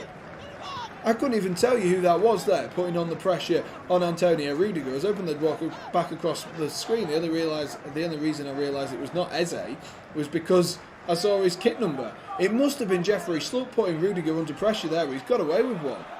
He's got away with one. Who's winning now? It's still 0-0, unless you're ahead of me and you're telling me that someone's going to score.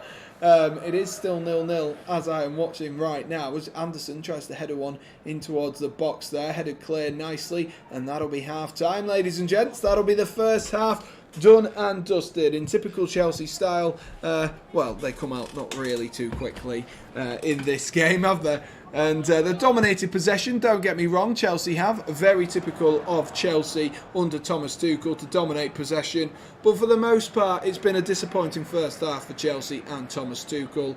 Crystal Palace have definitely been the better of the two sides so far. I'd be very intrigued to see and be a fly on the wall for Thomas Tuchel in that Chelsea dugout. Of course, there's not too many negatives to really take, apart from Chelsea not creating clear-cut opportunities,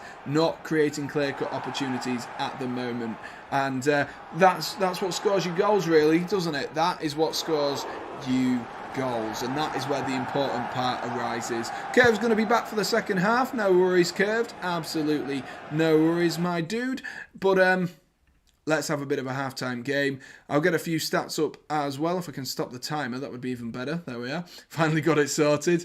Got the timer stopped. And start and pause that one there. Let me move this over so you can see this. There we go. Right. Why does that look like such a huge space between half and time there? Does that look better? Why does that look like such a huge space? Am I tripping out here, guys? Am I tripping out? First half was sloppy, says Cameron. Yeah, I'd say that's probably the best way to put it, if I'm honest with you, Cameron. It's not been Chelsea. It's not been vintage Chelsea under Thomas Tuchel. Crystal Palace have come out well. Let's have a look at a few of the stats. I know Curved loves his stats, and I'm sure I need to address this with Curved if he's not already left. But I wonder if he's a little bit shaky following Heung-min Son's recent turn-up in form with his 400 quid or whatever, 200 quid bet it was he put on Mohamed Salah to become top goal scorer. But let's swap over to the intermission screen and let's have a look at the stats, which you can see on the left hand side of the squads list over here. If you can see my mouse, I don't know if it's on the screen for you guys, but as you can see, Chelsea dictating possession as you would expect from Thomas Tuchel's men. You definitely expect it from them now. That it's the very typical way that they play, and they like to hit on the counter-attack. They have had one shot on target, which I'm trying to remember. Maybe it was that Mason Mount shot come cross, which they have given Mason Mount as a shot. But even if you look here, look, James McArthur, 7.3 match rating. Mark Gehi as well, who I highlighted in that first half, has been fantastic. He's kept Kai Havertz's movement to a minimum and really kept Chelsea quiet this back four at the moment. Not really caused too many problems. I think Thomas Tuchel will change it sooner rather than later, though. He's not a manager who's afraid of making a few substitutions. And as you can see, no real opportunities for either side, but Crystal Palace, for me, definitely doing more with the ball or looking more positive with the ball, trying to roll balls through. They're just, that final pass at the moment is just letting them down. That final pass is just letting them down. And as you can see, the accurate passes for Crystal Palace, 72% accuracy. So they need to increase that if they want to, be able to create opportunities against a side such as Chelsea. I'm sure they know that, and I'm sure Patrick Vieira will be reinstating that. But as you can see, 15 interceptions, they've been keeping Chelsea quiet. They've been keeping Chelsea quiet, absolutely. Chelsea cannot break down this brick wall of Crystal Palace at the moment. Let's have a look what you guys are saying. Get out Crystal Palace chants going. I want Palace in the final. Salah needs some more goals. He definitely does. He definitely does. How long left until the second half? We've probably got, 10 minutes? 10 minutes max. As in 10 minutes maximum. I wasn't calling Sean Max then. That gets confusing. Do you think it will go to pens? It could do. It could do. I don't know if I can do pens. I've said that. I said that midweek and it ended up not going to pens. I'd have taken pens over losing to Benzema any day. I tell you what. I reckon Palace will bring on Benteke because I think there will be a need for the height. Yeah, he could be a problem causer. Let's just have a look at this defensive thing here. Look, Kiyate. Look at all these defensive interceptions as well. Block shots. Well, there's not going to be any there, is there? Clearances. Christensen's on top of that. Tackles. Jeffrey Schlupp, as I said. He keeps pressing in that midfield, causing problems. Jorginho doing the same. Dribbled past. Is that how many times he's been dribbled past? I'm assuming Jorginho twice in that game. And then let's just have a look at any attacking stuff. Shot on target. It went to Havertz. Havertz has had a shot on target. The header. That's what that'll be. Shots off target. Mason Mount. Dribbles successful. As you can see, there's no real anyone standing out there, even with saves. One save from outside the box for the two of them. So no real hardship for either goalkeepers in this first half. It's been very, very easy, and as you can see, like I mentioned, it's going to be a battle of the defenders and the goalkeepers having the highest rated so far.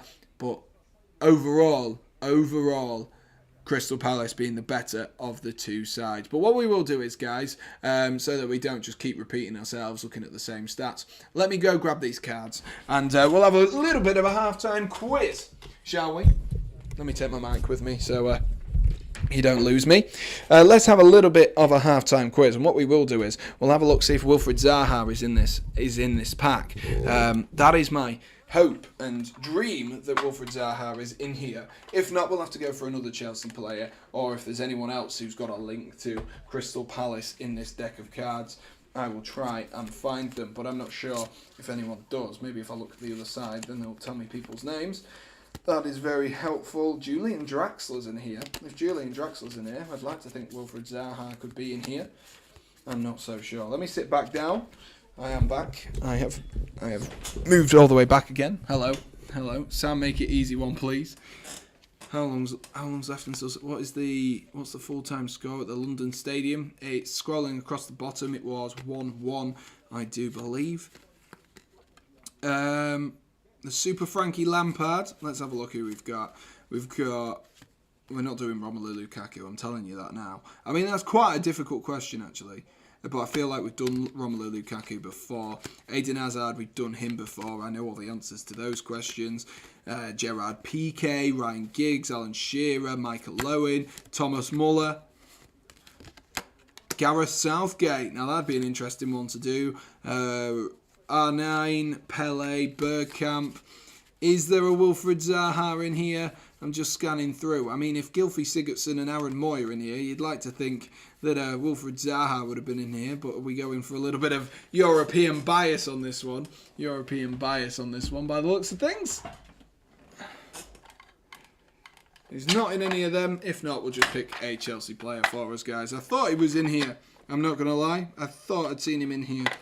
But, oh my God, Joe Hart's in here. If Joe Hart's in here, anyone can be in here. Another Eden Hazard card. Another Zlatan card. You know Robert Lewandowski. Let's try and find one. Is he in here? How is Aaron Moy in here? Wow, he isn't in here. Right, he isn't in here. And thank you for the subscription. We've got a new subscriber. Thank you to Gintarini5. Lovely to see you. Right, let's get this. Who does Joe Hart even play for now? Celtic. He just played. I'm sure Josh Ring will tell you. He played for Celtic. Let's have a look. Who is related to Chelsea? We can do a bit of a quick quiz on here. I feel like they were all in the other pack, if I'm honest with you. Alvaro Morata. There we are. Related to Chelsea. Used to play for Chelsea. So let's go with Alvaro Morata. We've never done him before. And I doubt we'll do him again in the future because he's not really a sensational striker.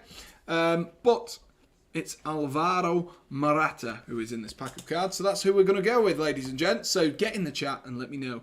We'll go off with the first question. Nice and easy to get us starting out.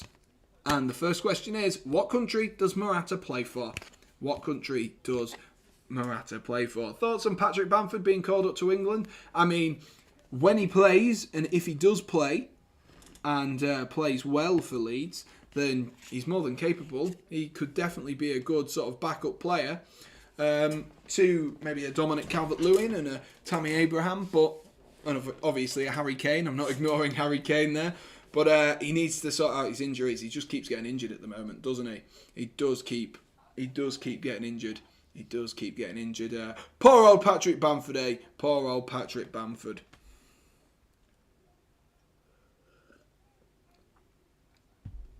Not had much luck with injuries this season, Paddy B.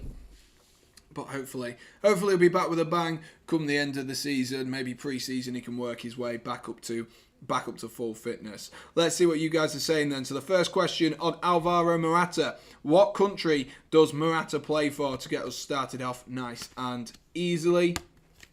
Nice and easily. Let's see what you're saying. Shafter's gone with Spain. Fraser's gone with Spain. Is anyone else going to be playing? I love the Phil Coutinho song. Thank you, Sean. I mean, kind of random. But it is. I can agree with you. It is Spain. It is Spain, as you can see by this lovely, lovely little badge in the top left. Is that the top left of this card? Left. Yes, top left. Top left of this card. Right, this feels like it's very, very easy, this next question. But, you know, here's the cards. Which of these European giants has Morata not played for? Not played for. Real Madrid, Bayern Munich, or Juventus? Real Madrid, Bayern Munich, or Juventus? Which one has he not played for? Alvaro Morata. Alvaro Morata. Let's have a look. What do you think?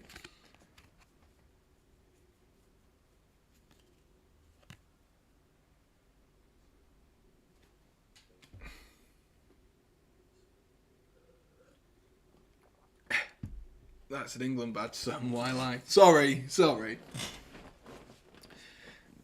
Me and my poor geography, eh? Me and my poor geography. Bayern Munich, says Fraser. Bayern Munich, says Shafter. You're absolutely right. It is, in fact, Bayern Munich. I think he's played for... Did he play for Real Madrid before Juventus? Then his career path has been really strange. I'm going to have to Google this. Alvaro Morata. His career path has been one of the weirdest. He went to Barca. He won the league in Spain. Oh, Sean's singing about Phil Coutinho again.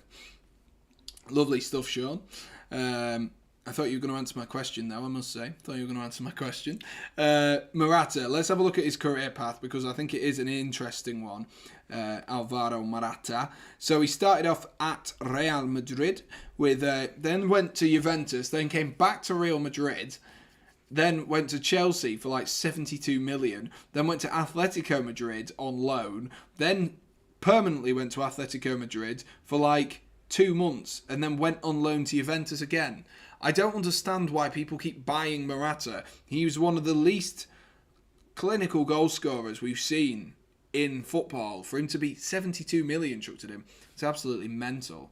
Absolutely mental at the moment. But who knows, eh? Who knows? Maybe they see something we don't. Maybe. In the third question, in which city... I'm not going to give you that extra bit of clue that they've just given. But in which city was Morata born? That's it.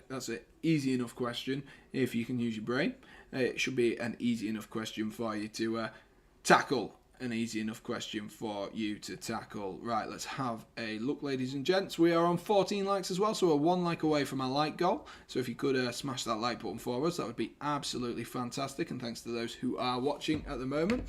Morata must be loved. There must be something about Morata which everyone fancies and everyone likes. But in which city was Morata born?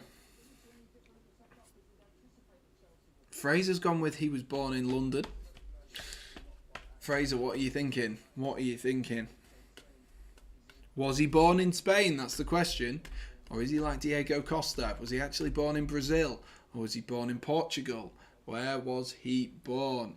Fraser's going with Madrid. Schrafter's put Madrid as well. You're both absolutely spot on. He was born in Madrid, and of course a Real Madrid graduate of the academy as well. Which Portuguese manager was in charge when Morata made his Real Madrid debut? Now that's a hard question. Which Portuguese manager was in charge when Morata made his Real Madrid debut? Is that going to be a difficult one, ladies and gents? Is that going to be a difficult one? I could have made that a bit more difficult by not giving you the nationality. But let's see. Let's see. The players are about to come back out, so we'll ping through these final few questions. And then, what was the full-time score at the London Stadium? It's scrolling across the bottom. Give it a second. Once it moves on from this bit, it'll tell you Premier League at the bottom, Sean. Scrolling across the bottom. Premier League today. Newcastle 2. Leicester City 1. A late goal in at at the St James's Stadium. And West Ham drew with Burnley 1-1. Schrafter says he doesn't know. You should know this one as a Chelsea fan. You are correct, Fraser. It is Jose Mourinho. And this question is not relevant to Morata whatsoever, but which international bank began sponsoring La Liga in 2016? We will be back underway shortly, so be sure to answer that question if you do know the answer. But thank you to those who have played, and hopefully you did enjoy it as well. But we will be underway shortly for the second half of this semi-final. Will Chelsea be able to get themselves into this game properly, or will Crystal Palace keep frustrating this blue side of London? Only time will tell. Only time will tell. I had to think of who managed in my head. It took a while. He definitely does. Definitely does. It was a bit of a more difficult question as Kai Havertz gets us back underway here at Wembley Stadium. Back underway for the second half. Chelsea need a much improved performance for this second half. There's still loads of people not back at their seats by the looks of things. A lot of people out of their seats have not managed to get themselves back in time for the start of the second half here. Chelsea, how will they play? Will they come out all guns firing? Are they going to sit back and see what Crystal Palace throw at them? Havertz there tried to burst in behind there. It was a decent ball in, but there was no one in there because he was the man crossing the ball. Havertz, lovely feet there to get away. He's going to try and drop that into Jorginho, but Mateta's dropped in deep to win that back. Mount's done well to put him off, and Jorginho's given the ball back again. Sloppy.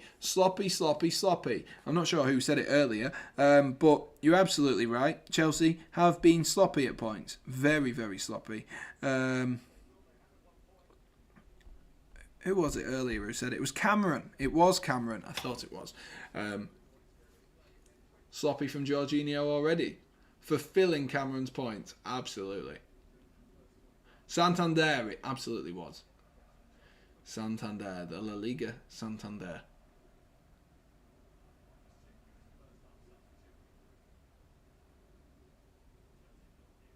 Come on, Chelsea. Let me get the crowd sound on. And then I can be quieter and it not sound as awkward. Hopefully that sound is okay. Do let me know if it isn't. Mount rolls it out wide to Marcus Alonso. Alonso cuts back on himself. Lovely play there from Marcus Alonso. That's what Marcus Alonso is good at, though. And Chelsea have had to go back again. A few cheers there from the crowd. Reece James finds the feet of Ruben Loftus-Cheek.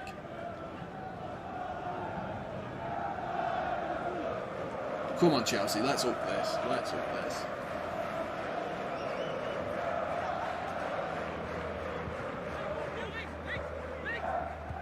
Ruben Loftus-Cheek tries to open something up. I don't think Crystal Palace have touched the ball. We've been 2 minutes now into this second half, and I don't think Crystal Palace have touched the ball, but Chelsea haven't done anything with it either.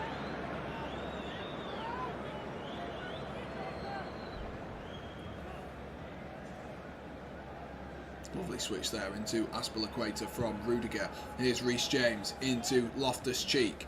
Loftus-Cheek goes back out wide to Reece James here. Chelsea need to up the tempo once again. It's so sluggish. It's walking speed. I tell you what, it is walking football at the moment for Chelsea Football Club. They need to up it. They definitely need to up it. Alonso goes down the line to Havertz, and that's blocked, and that'll go out of play for a Chelsea throw-in. Came off Joel Ward at right back. Come on, you Blues, says Sean. Flick round the corner there from Mason Mount into Jorginho. Here's Christensen. Chelsea trying to be patient. Like I keep saying, I'm not that patient though. Azpilicueta latches onto the poor touch from Reece James, who finds Ruben Loftus-Cheek. That's a good ball into Jorginho. Can they move the ball in wide areas better though, Chelsea? That's what they need to do. Move it faster in the wide areas. Jorginho now looking to roll it into Werner. Werner, good run from Werner, and good spot as well from Jorginho, who finds its way to Mason Mount, who's going to shoot, and that was a waste of time. That was high, wide, and not at all handsome. And unfortunately, those are also the three words that I use completely the opposite to describe Mason Mount. High, wide, and not at all handsome. At least he's shooting though. At least he's shooting. That, you know, I can criticise him for having a poor shot, but I can't criticise him for taking the shot. What's the odds that Josh spilt his beer in the bath? He's been very quiet. I think he's dropped his phone in the bath by the sounds of things. He's been very quiet.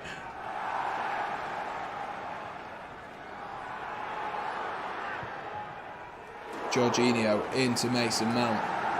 Mount, is he going to have to carry Chelsea on his shoulders this afternoon? Timo Werner tries to wriggle away. That's good defensive play by James McArthur, who's done really well there, the veteran. Tyreek Mitchell tries to wriggle free from Azpilicueta there, and rolls it back instead to Mark Gehi.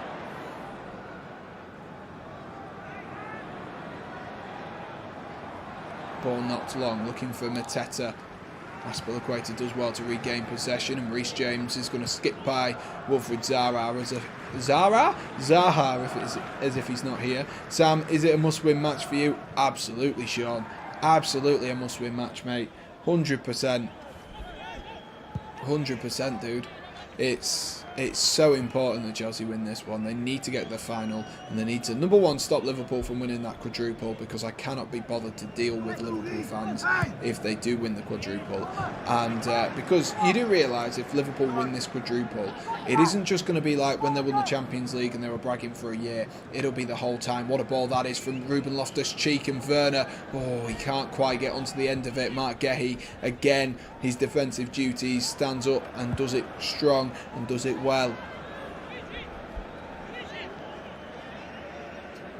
Apparently they're checking this though from Mark Gehi on VAR to see if it is a penalty. Is it more shoulder to shoulder? I thought it was a good shoulder barge, if I'm honest with you, from initial viewing.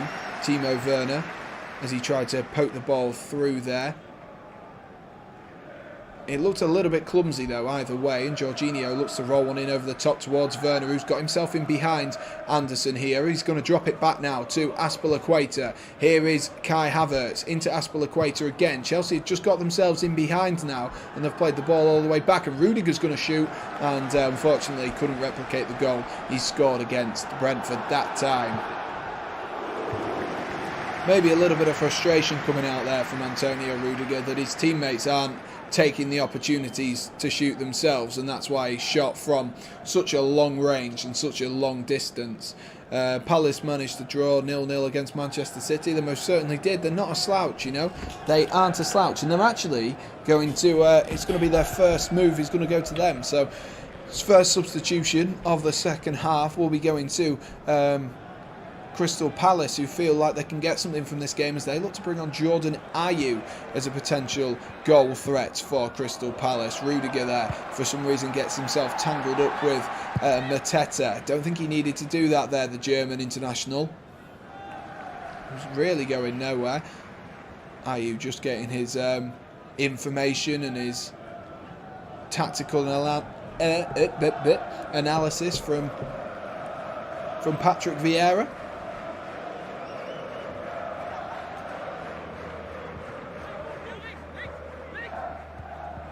Eberici Eze is going to go out and take this free kick then with an opportunity to get the ball in. It's whipped in there towards Sheku Kouyaté, and it's a good save there by Mendy. It was a looper, so it could have caused him a few problems off the head of Kouyaté, but easily into the hands of Mendy in the end.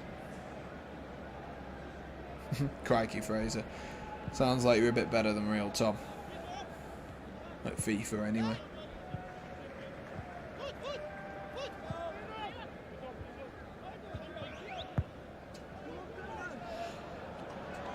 Come on, Chelsea, let's up this. Let's absolutely up this. Reece James into Ruben Loftus-Cheek. That's better, that's more direct. I like that from Ruben Loftus-Cheek, but the ball looking for Havertz wasn't great, and then Azpilicueta gives away the foul. Josh is back, he's recovered his phone from the bath after he dropped it. You haven't missed much, don't worry, Josh. You haven't missed much whatsoever.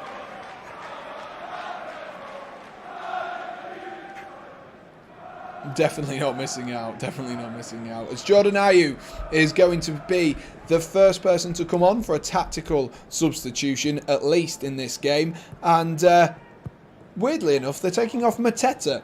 I thought it was starting to cause, especially Rudiger, a few problems. But Jordan Ayew is coming on. And just as we said at half-time, was it Fraser who said at half-time? Maybe we'll see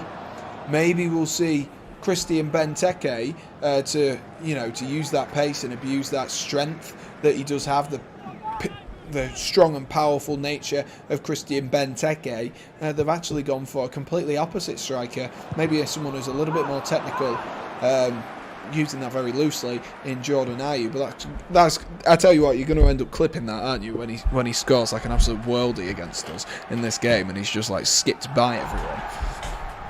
You most certainly are, I can already tell. I can already tell.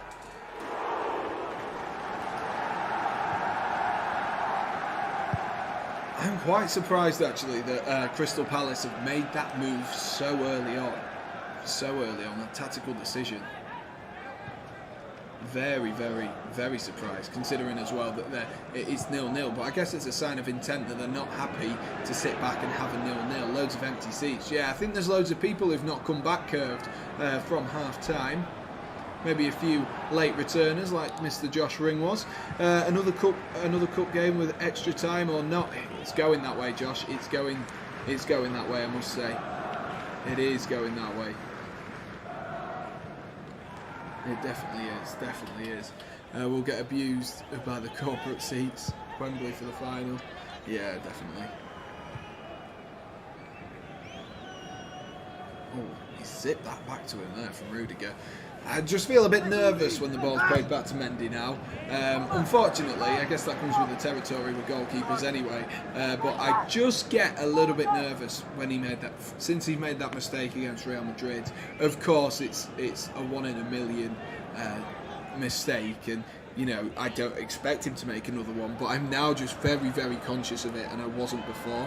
It's like all of a sudden, in your mind, you go, oh, this could actually happen. And every time the ball's played back to him now, especially when there's a player closing him down, and especially because we saw yesterday what good pressure can do for a side with Sadio Mane reaping the benefits of pressing Zach Steffen. It's just sat there in the back of my brain, and I'm like, oh no, don't like this whatsoever. Fan base and the rest to corporate.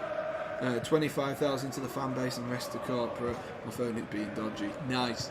You definitely dropped it in the bath then, didn't you, Josh? You definitely dropped it in the bath. Rudiger into Jorginho. Chelsea need to up this. It's so slow, so pedestrian.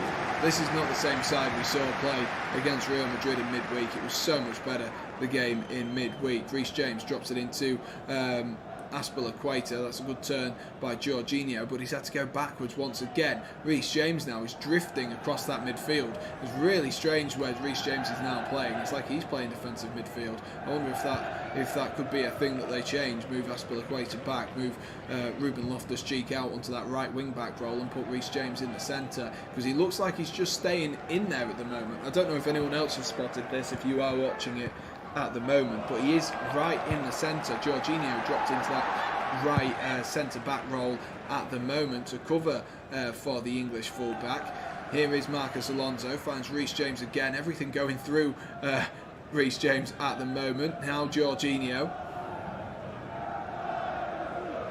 What a weekend for Josh. His team didn't lose and Rangers won.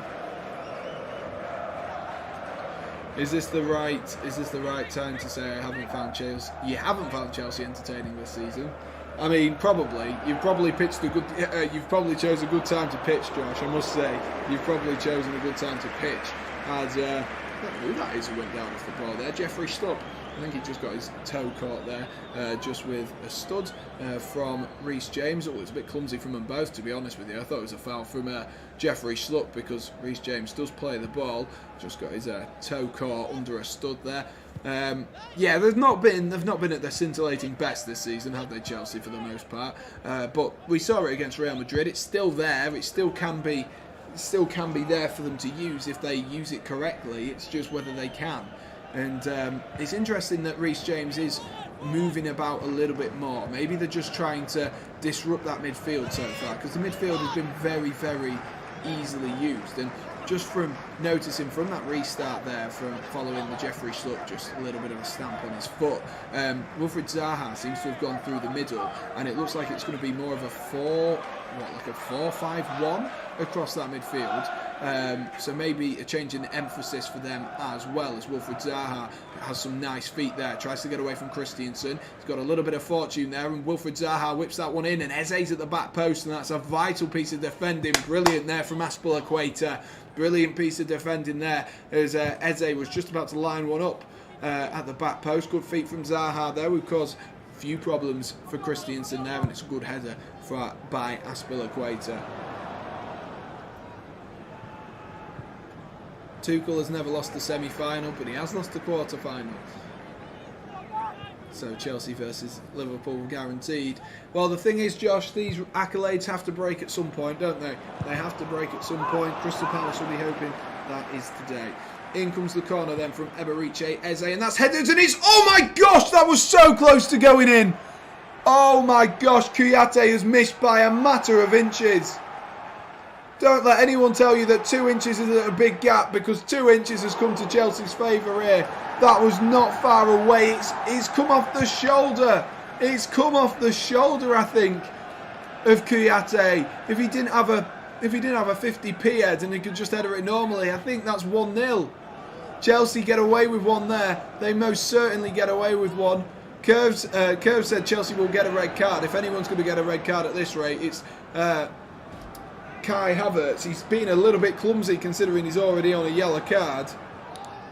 He's being a little bit clumsy, I must say, but that was ever so close from Cheikhou Kouyaté from that corner. I thought there was someone running in at the back post as well. We didn't see the angle so that we could see how close they were to getting a touch on it, but it was very, very close from the initial viewing from what ITV have given us.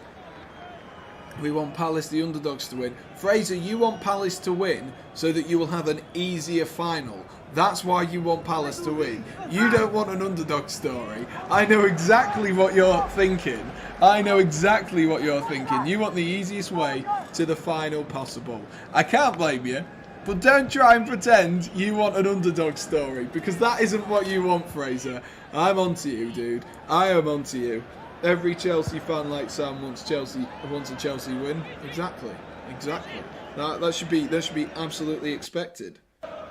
And every Man City fan should want Chelsea to win in order to try and stop Liverpool from doing the quadruple. The more likely of the two. But Zaha's done really well there, and well, Anthony Taylor says play on. I thought that was a foul on Wilfried Zaha. Fortunately, I'm not the referee, because I would have got that one wrong. Marcos Alonso drops it back into Rudiger. Chelsea just need to up this. We're 62 minutes in now. Chelsea still yet to really threaten. That's a great ball from Jorginho, looking for Mason Mount. The touch was good initially, but he's just squeezed out of the way there, Mason Mount.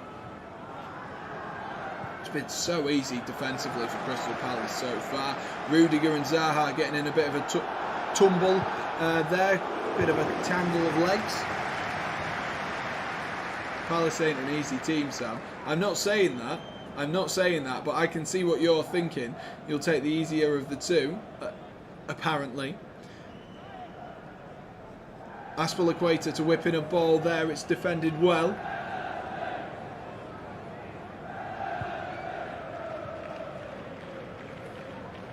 Oof.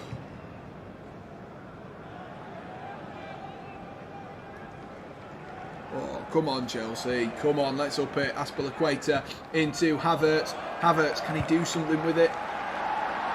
There was a really interesting interview, actually, the other day about with Thomas Tuchel. I think it was Glenn Hoddle, actually, with Thomas Tuchel, talking about Havertz. He says, where do you see him best fit? And he compared him to quite a few players and held them in high esteem. Bergkamp's, Van Persie's, Berbatov's.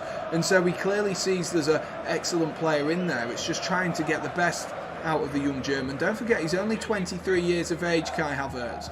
So we're still in this process of making this player become better. We're still in the process of moulding this player at the moment, and that is something to remember with Kai Havertz. He's got a bit of fire in his tummy, and I do like that, though. Are you ready for the most satisfying sound? Please be good. Lovely stuff, lovely stuff. Lovely bit of Fanta. Lovely bit of squirrel. Lovely bit of squirrel.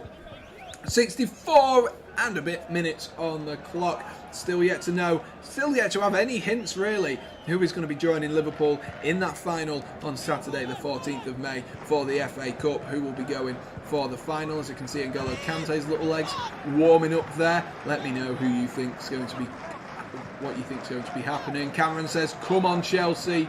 Curve says, brace, brace, brace. Fraser says, oh my. Yes, Friday night dinner. Exactly. Aspilicueta wins the ball back high into Jorginho. Here's Kai Havertz. Is this an opportunity? Havertz across the box. He's going to fall to Loftus-Cheek. What a finish from Ruben Loftus-Cheek. What a goal. What a goal, Ruben Loftus-Cheek. What a finish, my son. What a goal. That is right in the top corner, quite literally, into the right top corner from Ruby. Ah! What a finish, my son. What a finish out of nowhere. That's what you need. That's what you need. Someone to come up big. It sets itself up perfectly. Oh, it takes a deflection of Joachim Andersen. The defence has been so strong. I think if he doesn't block that there, Anderson, I think Butland saves it. But sometimes you need a bit of luck. The best teams need a little bit of luck, and what a finish that is from Ruben Loftus-Cheek. An excellent finish into that top corner.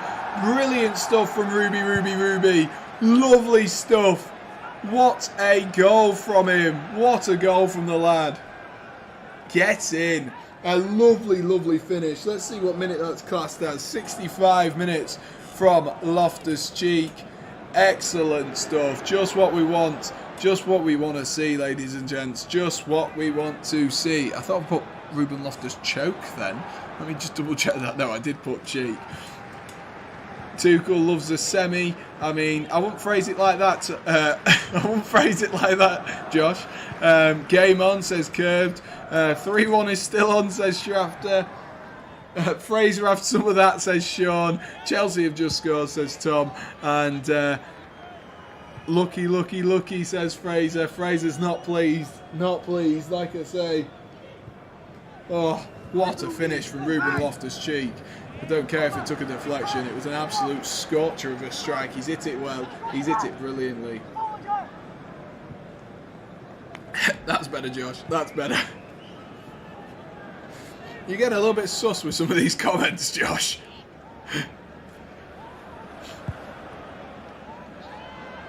Fraser gets battered everywhere he goes.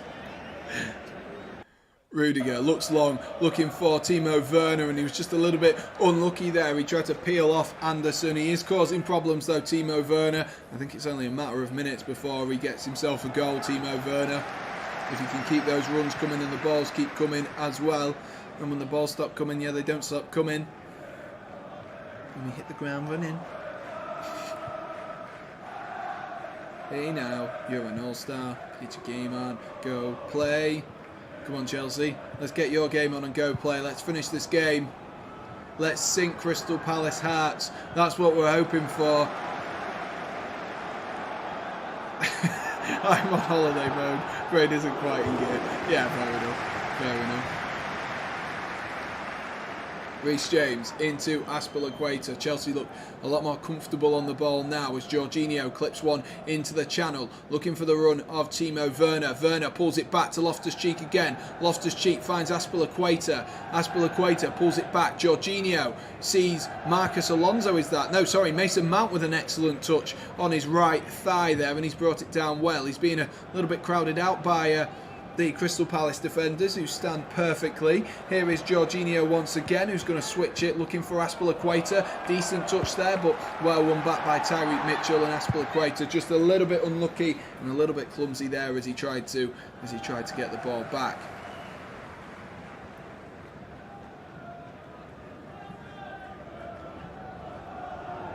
Been 4 years since Ruben Loftus-Cheek last played for England.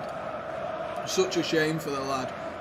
Such a shame. There's no doubt there is a player. Didn't Loftus-Cheek play for Palace? He did. If you were listening earlier, I did mention that to one Fraser. You clearly weren't listening. But yes, he did in 2018. Well, it is a shame for Ruben Loftus-Cheek, because he went to the World Cup in 2018. I'm sure Gareth Southgate took him on the accord that he was hoping he would be in the England team for a long time.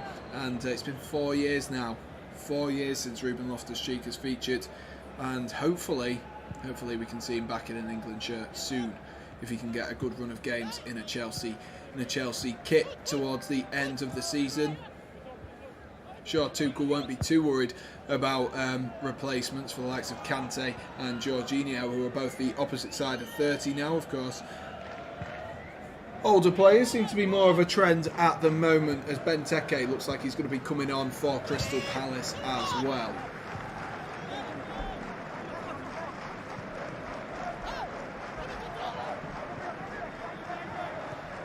Chelsea didn't win or draw to City. Yeah, but we beat them at the important stage, i.e. the Champions League final, so I'm not overly bothered. Ruben Loftus-Cheek into Havertz there. Good tackle by Joachim Anderson, who's keeping Havertz at bay, and he has done for the vast majority of this game. Loftus-Cheek, excellent tackle there from Loftus-Cheek. Are you kidding me, ref? Anthony Taylor there, lads. You've had a mare. That's a brilliant tackle. He seems to be giving Jeffrey Schlupp everything he wants.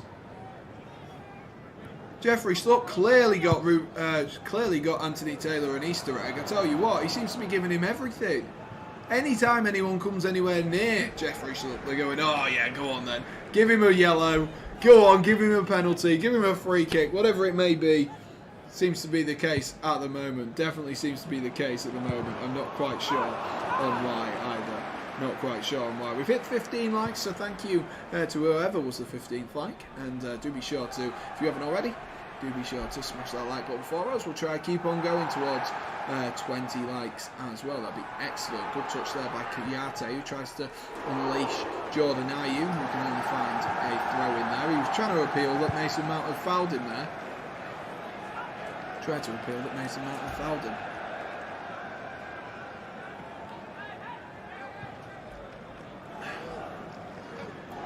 You need to owe people cookies. Why do I need to do that?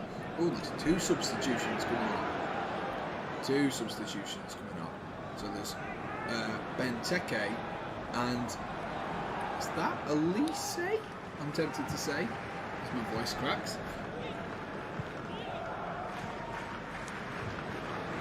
That is definitely an aggressive substitution. Jeffrey Schlupp is coming off, thank God.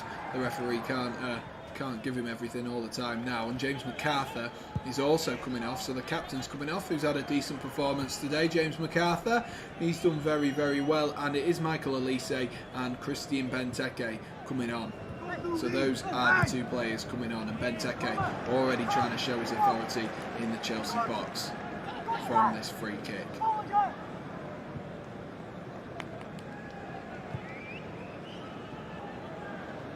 Elise there trying to be creative instantly as he rolled it in with a reverse pass into Wilfried Zaha, but that's well read by Reece James, who's able to clear.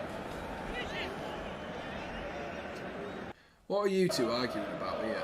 What are you two even arguing about? I'm having my tea here, smashed potato, oh, mashed potato and chicken and a drink of orange Fanta. Snap, Sean, snap. That's what I'll have. There is other, there is other fun drinks if you would like them, of course.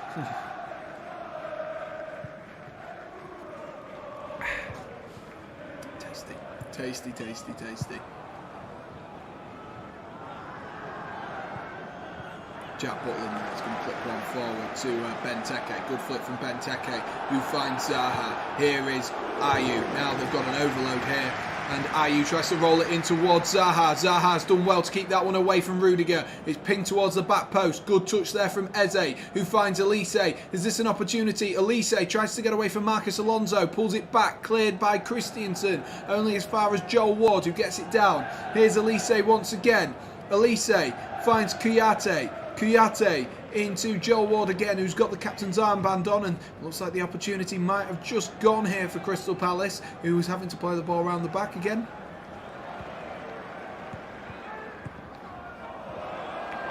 You two are having the most silly of arguments ever.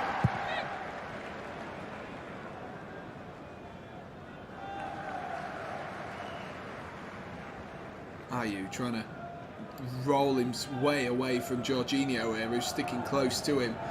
He's trying every trick in the book. Andre Ayew, Jordan Ayew, who drops it into Wilfried Zaha now, into Benteke. Benteke's been marked by like 3 players here, and Reece James has done the job this time and rolls it into Ruben Loftus-Cheek, and Chelsea might be able to counter-attack here, led by Ruben Loftus-Cheek. He got support from Kai Havertz. Here is Kai Havertz. Is he going to get his shot off? Oh, what was that, Kai Havertz? He tried a bloody Ronaldo chop, and he chopped thin air. He's still got the ball, but what on God's green earth was that, man? Oh my God.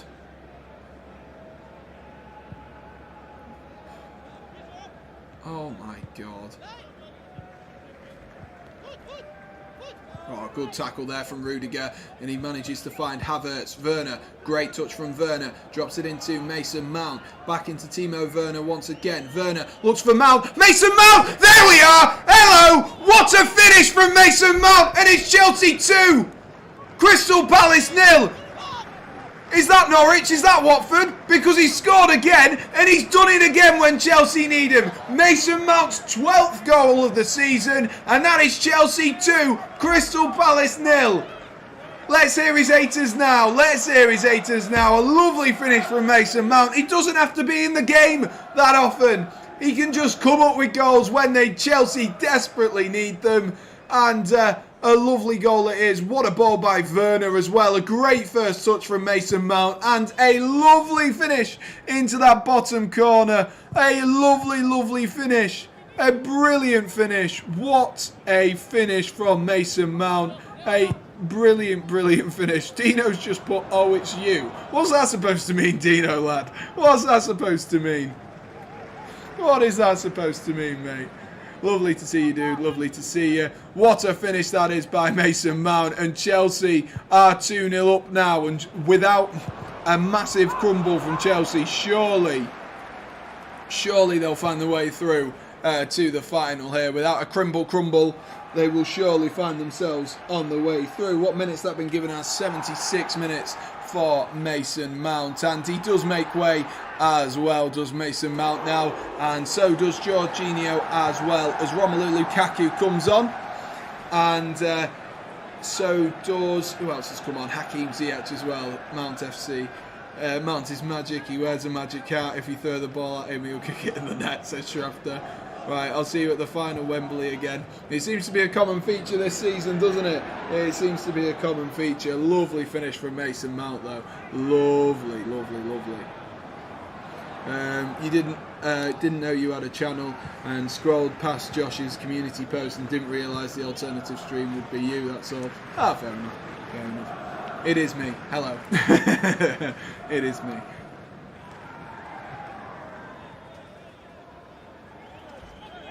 And welcome. Welcome. Although Crystal Palace, good response there. They've got themselves a corner ball here. Got themselves a corner ball. Let's see what they can do. Let's see what they can do. Hopefully from a Chelsea perspective, nothing. But Crystal Palace fans will be sat there hoping so. Zoomed in on a young fan there. Imagine if they just randomly zoomed in and it was just Oliver whipped in at the front post and oh my god, Anderson's put it over. Oh, that was their opportunity to get themselves back in it there. They can't keep squandering these from corners. It was a great flick on from Ayew at the front post and Anderson, free as a whistle at the back post, headers it over. I cannot think of a player you'd want there more than Joachim Anderson, the big centre half, and he's put it over. I don't know how he's done it. I don't know how he's done it. The right player at the right time, and he's put it over. He's put it over.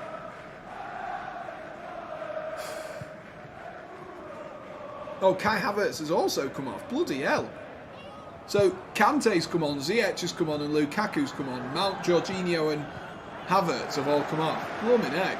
Triple substitution. Don't see that very often. Do not see that very often whatsoever. Unfortunately, you need to give credit to Patrick. Just needs quality up front other than Zaha. Then they could have scored in games like this. They held their own for 60 minutes. They definitely did. They've put up a really good fight so far. They've still got 12 minutes where they could definitely get at least a goal, maybe two. But it has just been that final third, the final third pass as well. Looking for Zaha or Mateta. They've just been lacking in that final third at the moment, Crystal Palace, and that's what's come to bite them on the backside. Chelsea haven't been great themselves in the final third, but they've had a couple of opportunities, and when they've had them, they have taken them, the shots on target that they've had. We are surely through, says Cameron. Don't count your chickens, Cameron. Nah, please don't. Please don't. I don't like the confidence. I don't like the confidence whatsoever. The only time I believe Chelsea were going through against Real Madrid was literally when Werner scored, and it didn't happen. So I'm not going to believe it until that full-time whistle is over that we're going to the FA Cup final. As Anderson looks long there for Andre Ayew. Good defending though by Christensen, who's had a good game. Following his return to the side after that poor performance in the first leg of the Champions League quarter-final. Kante there with a bit of a wayward pass. Romelu Lukaku tries to nick the ball back as well. Please stop saying that, you two. Please stop saying we're surely through. I don't appreciate the. I like the confidence, but I don't want to tempt fate. You know, don't want to tempt fate, especially against the Palace side, who are known for being able to come back and score goals late on. Ziyech tries to roll it into Aspilicueta. Tyreek Mitchell's giving the ball away to Werner though, and it's fallen to Ziyech at the edge of the box, and that's a good save into the hands of Jack Butland. Easy that for Jack Butland. Timo Werner, will he get himself on the score sheet? I do hope so. I do hope so.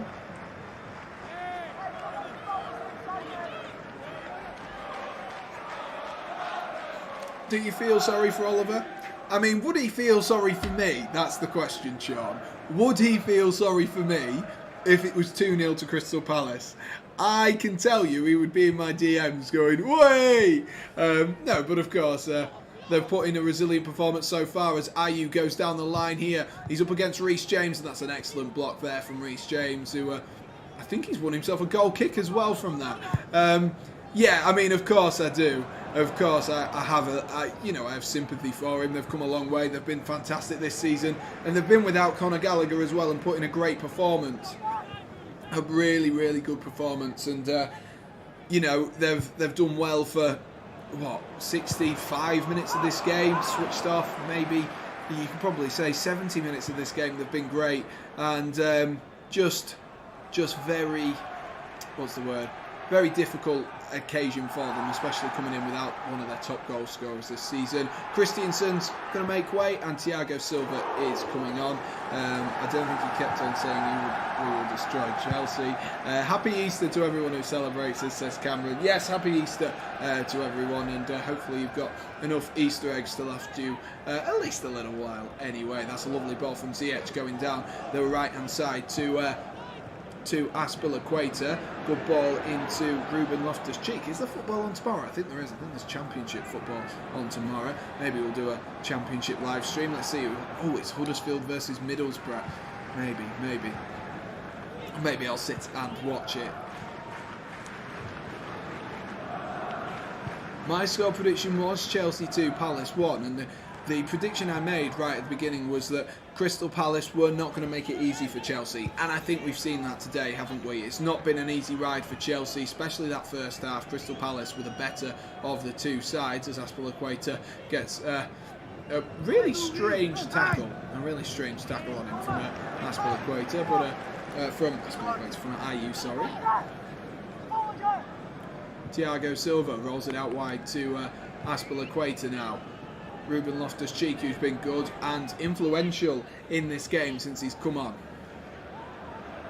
An excellent performance from Ruben Loftus-Cheek. Ziyech there looks forward to Lukaku. Be nice to see him get himself on the score sheet as well, give him a bit of confidence. Admittedly, I'm not the biggest fan of Romelu Lukaku following that interview in December. I was so excited as well. Cameron says, first half really sloppy, second half we have improved, yet much better from Chelsea in this second half. They've looked more like the side we expected them to be, but even still Crystal Palace have brought the game to Chelsea. And they've been really good. Rudiger's just gone down off the ball here. I'm just going to watch the replays of the goals. I tell you what, that deflection made that goal from Ruben Loftus-Cheek look absolutely fantastic, and then that first touch from Mason Mount into his stride. What a touch from Mason Mount for his 12th goal of the season. I'm going to keep talking about Dino because he knows how much I love Mason Mount, and I'm going to keep doing it for you, Dino. Keep doing it for you. But Sheku Kouyaté has just come off as well for Crystal Palace, with Luka Milivojevic coming on. I remember a few seasons ago, Milivojevic scored like 2 seasons in a row. He scored like 12 double figures. I think he scored 12 and 10 because he took all the penalties and free kicks and stuff like that and chipped in really well for Crystal Palace. Maybe he hasn't had that authority at the moment with Crystal Palace getting a few more creative attackers.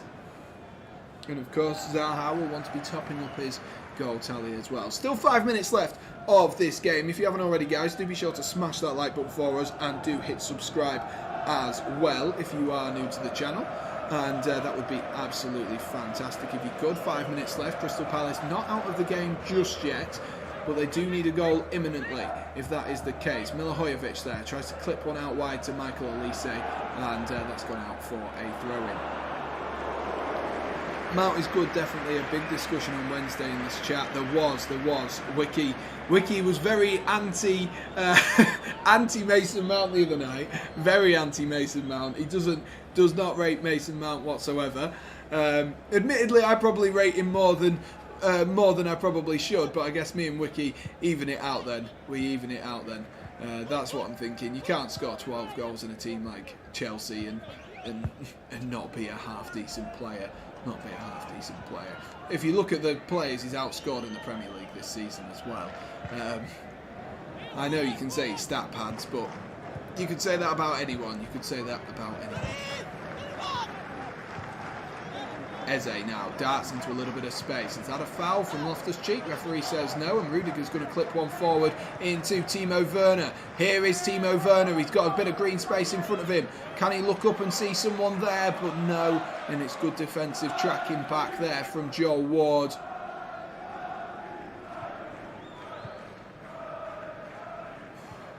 Oh, and here go Chelsea again. Chelsea have won the ball high up the pitch there. I was just reading the comments and I just was like, oh, the Crystal Palace are going to take the ball up, and Kante nicked the ball back. Of course he did. It's N'Golo Kante.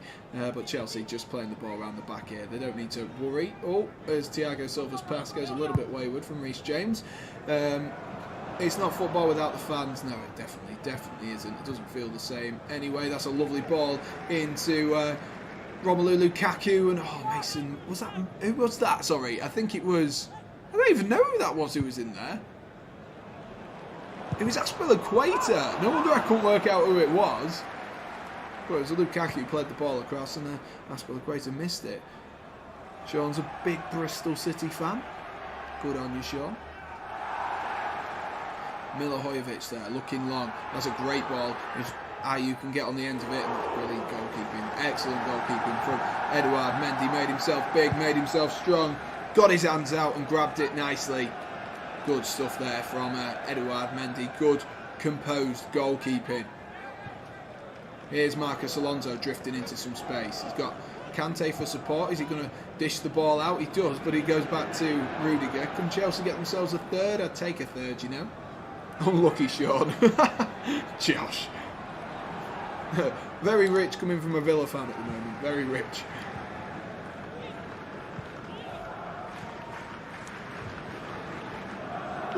Kante out wide to Marcos Alonso into Timo Werner again.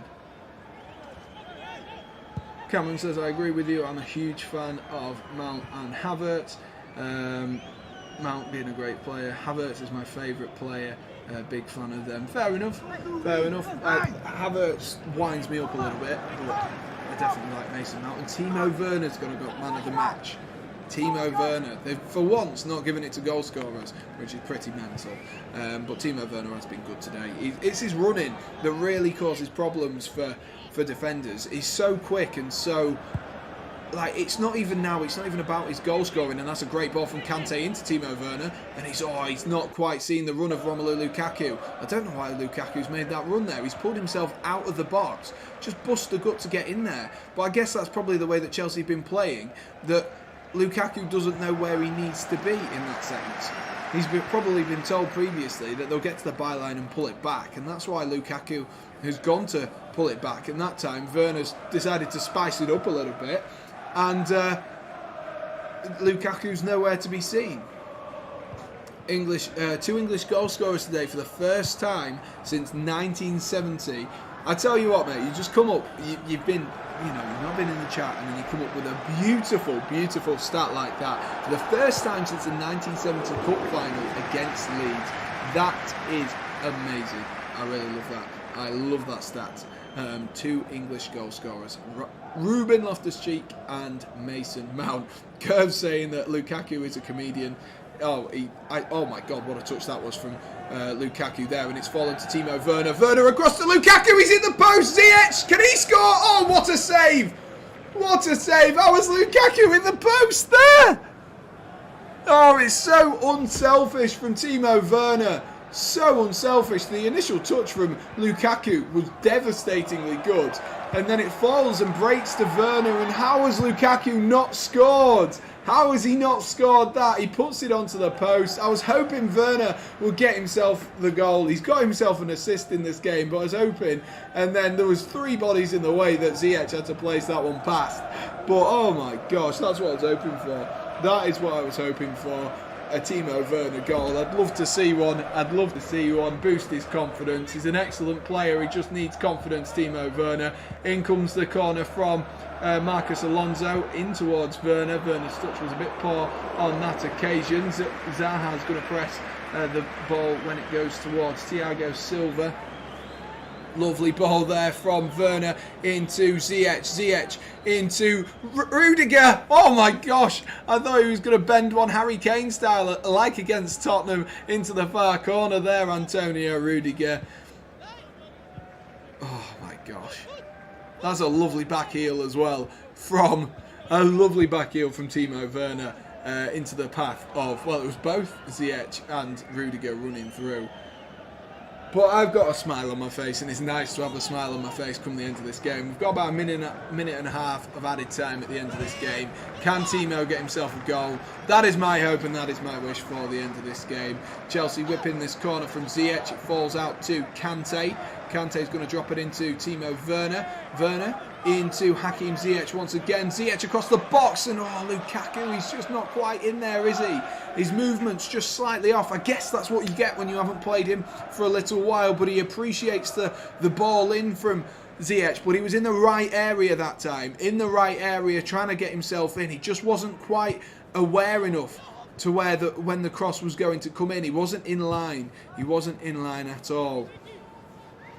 So he couldn't just stretch a leg out like he did for the previous occasion with Timo Werner, where he did hit the post. Kante's won that back again. Chelsea now really just nicking the ball back. Crystal Palace in the final few seconds here, struggling to get themselves out, struggling to press the ball up the field.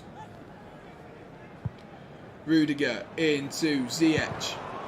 Here is Marcus Alonso, who's going to whip it down the line. What a ball that is from Marcus Alonso. A weird touch from Lukaku. Fall to Werner.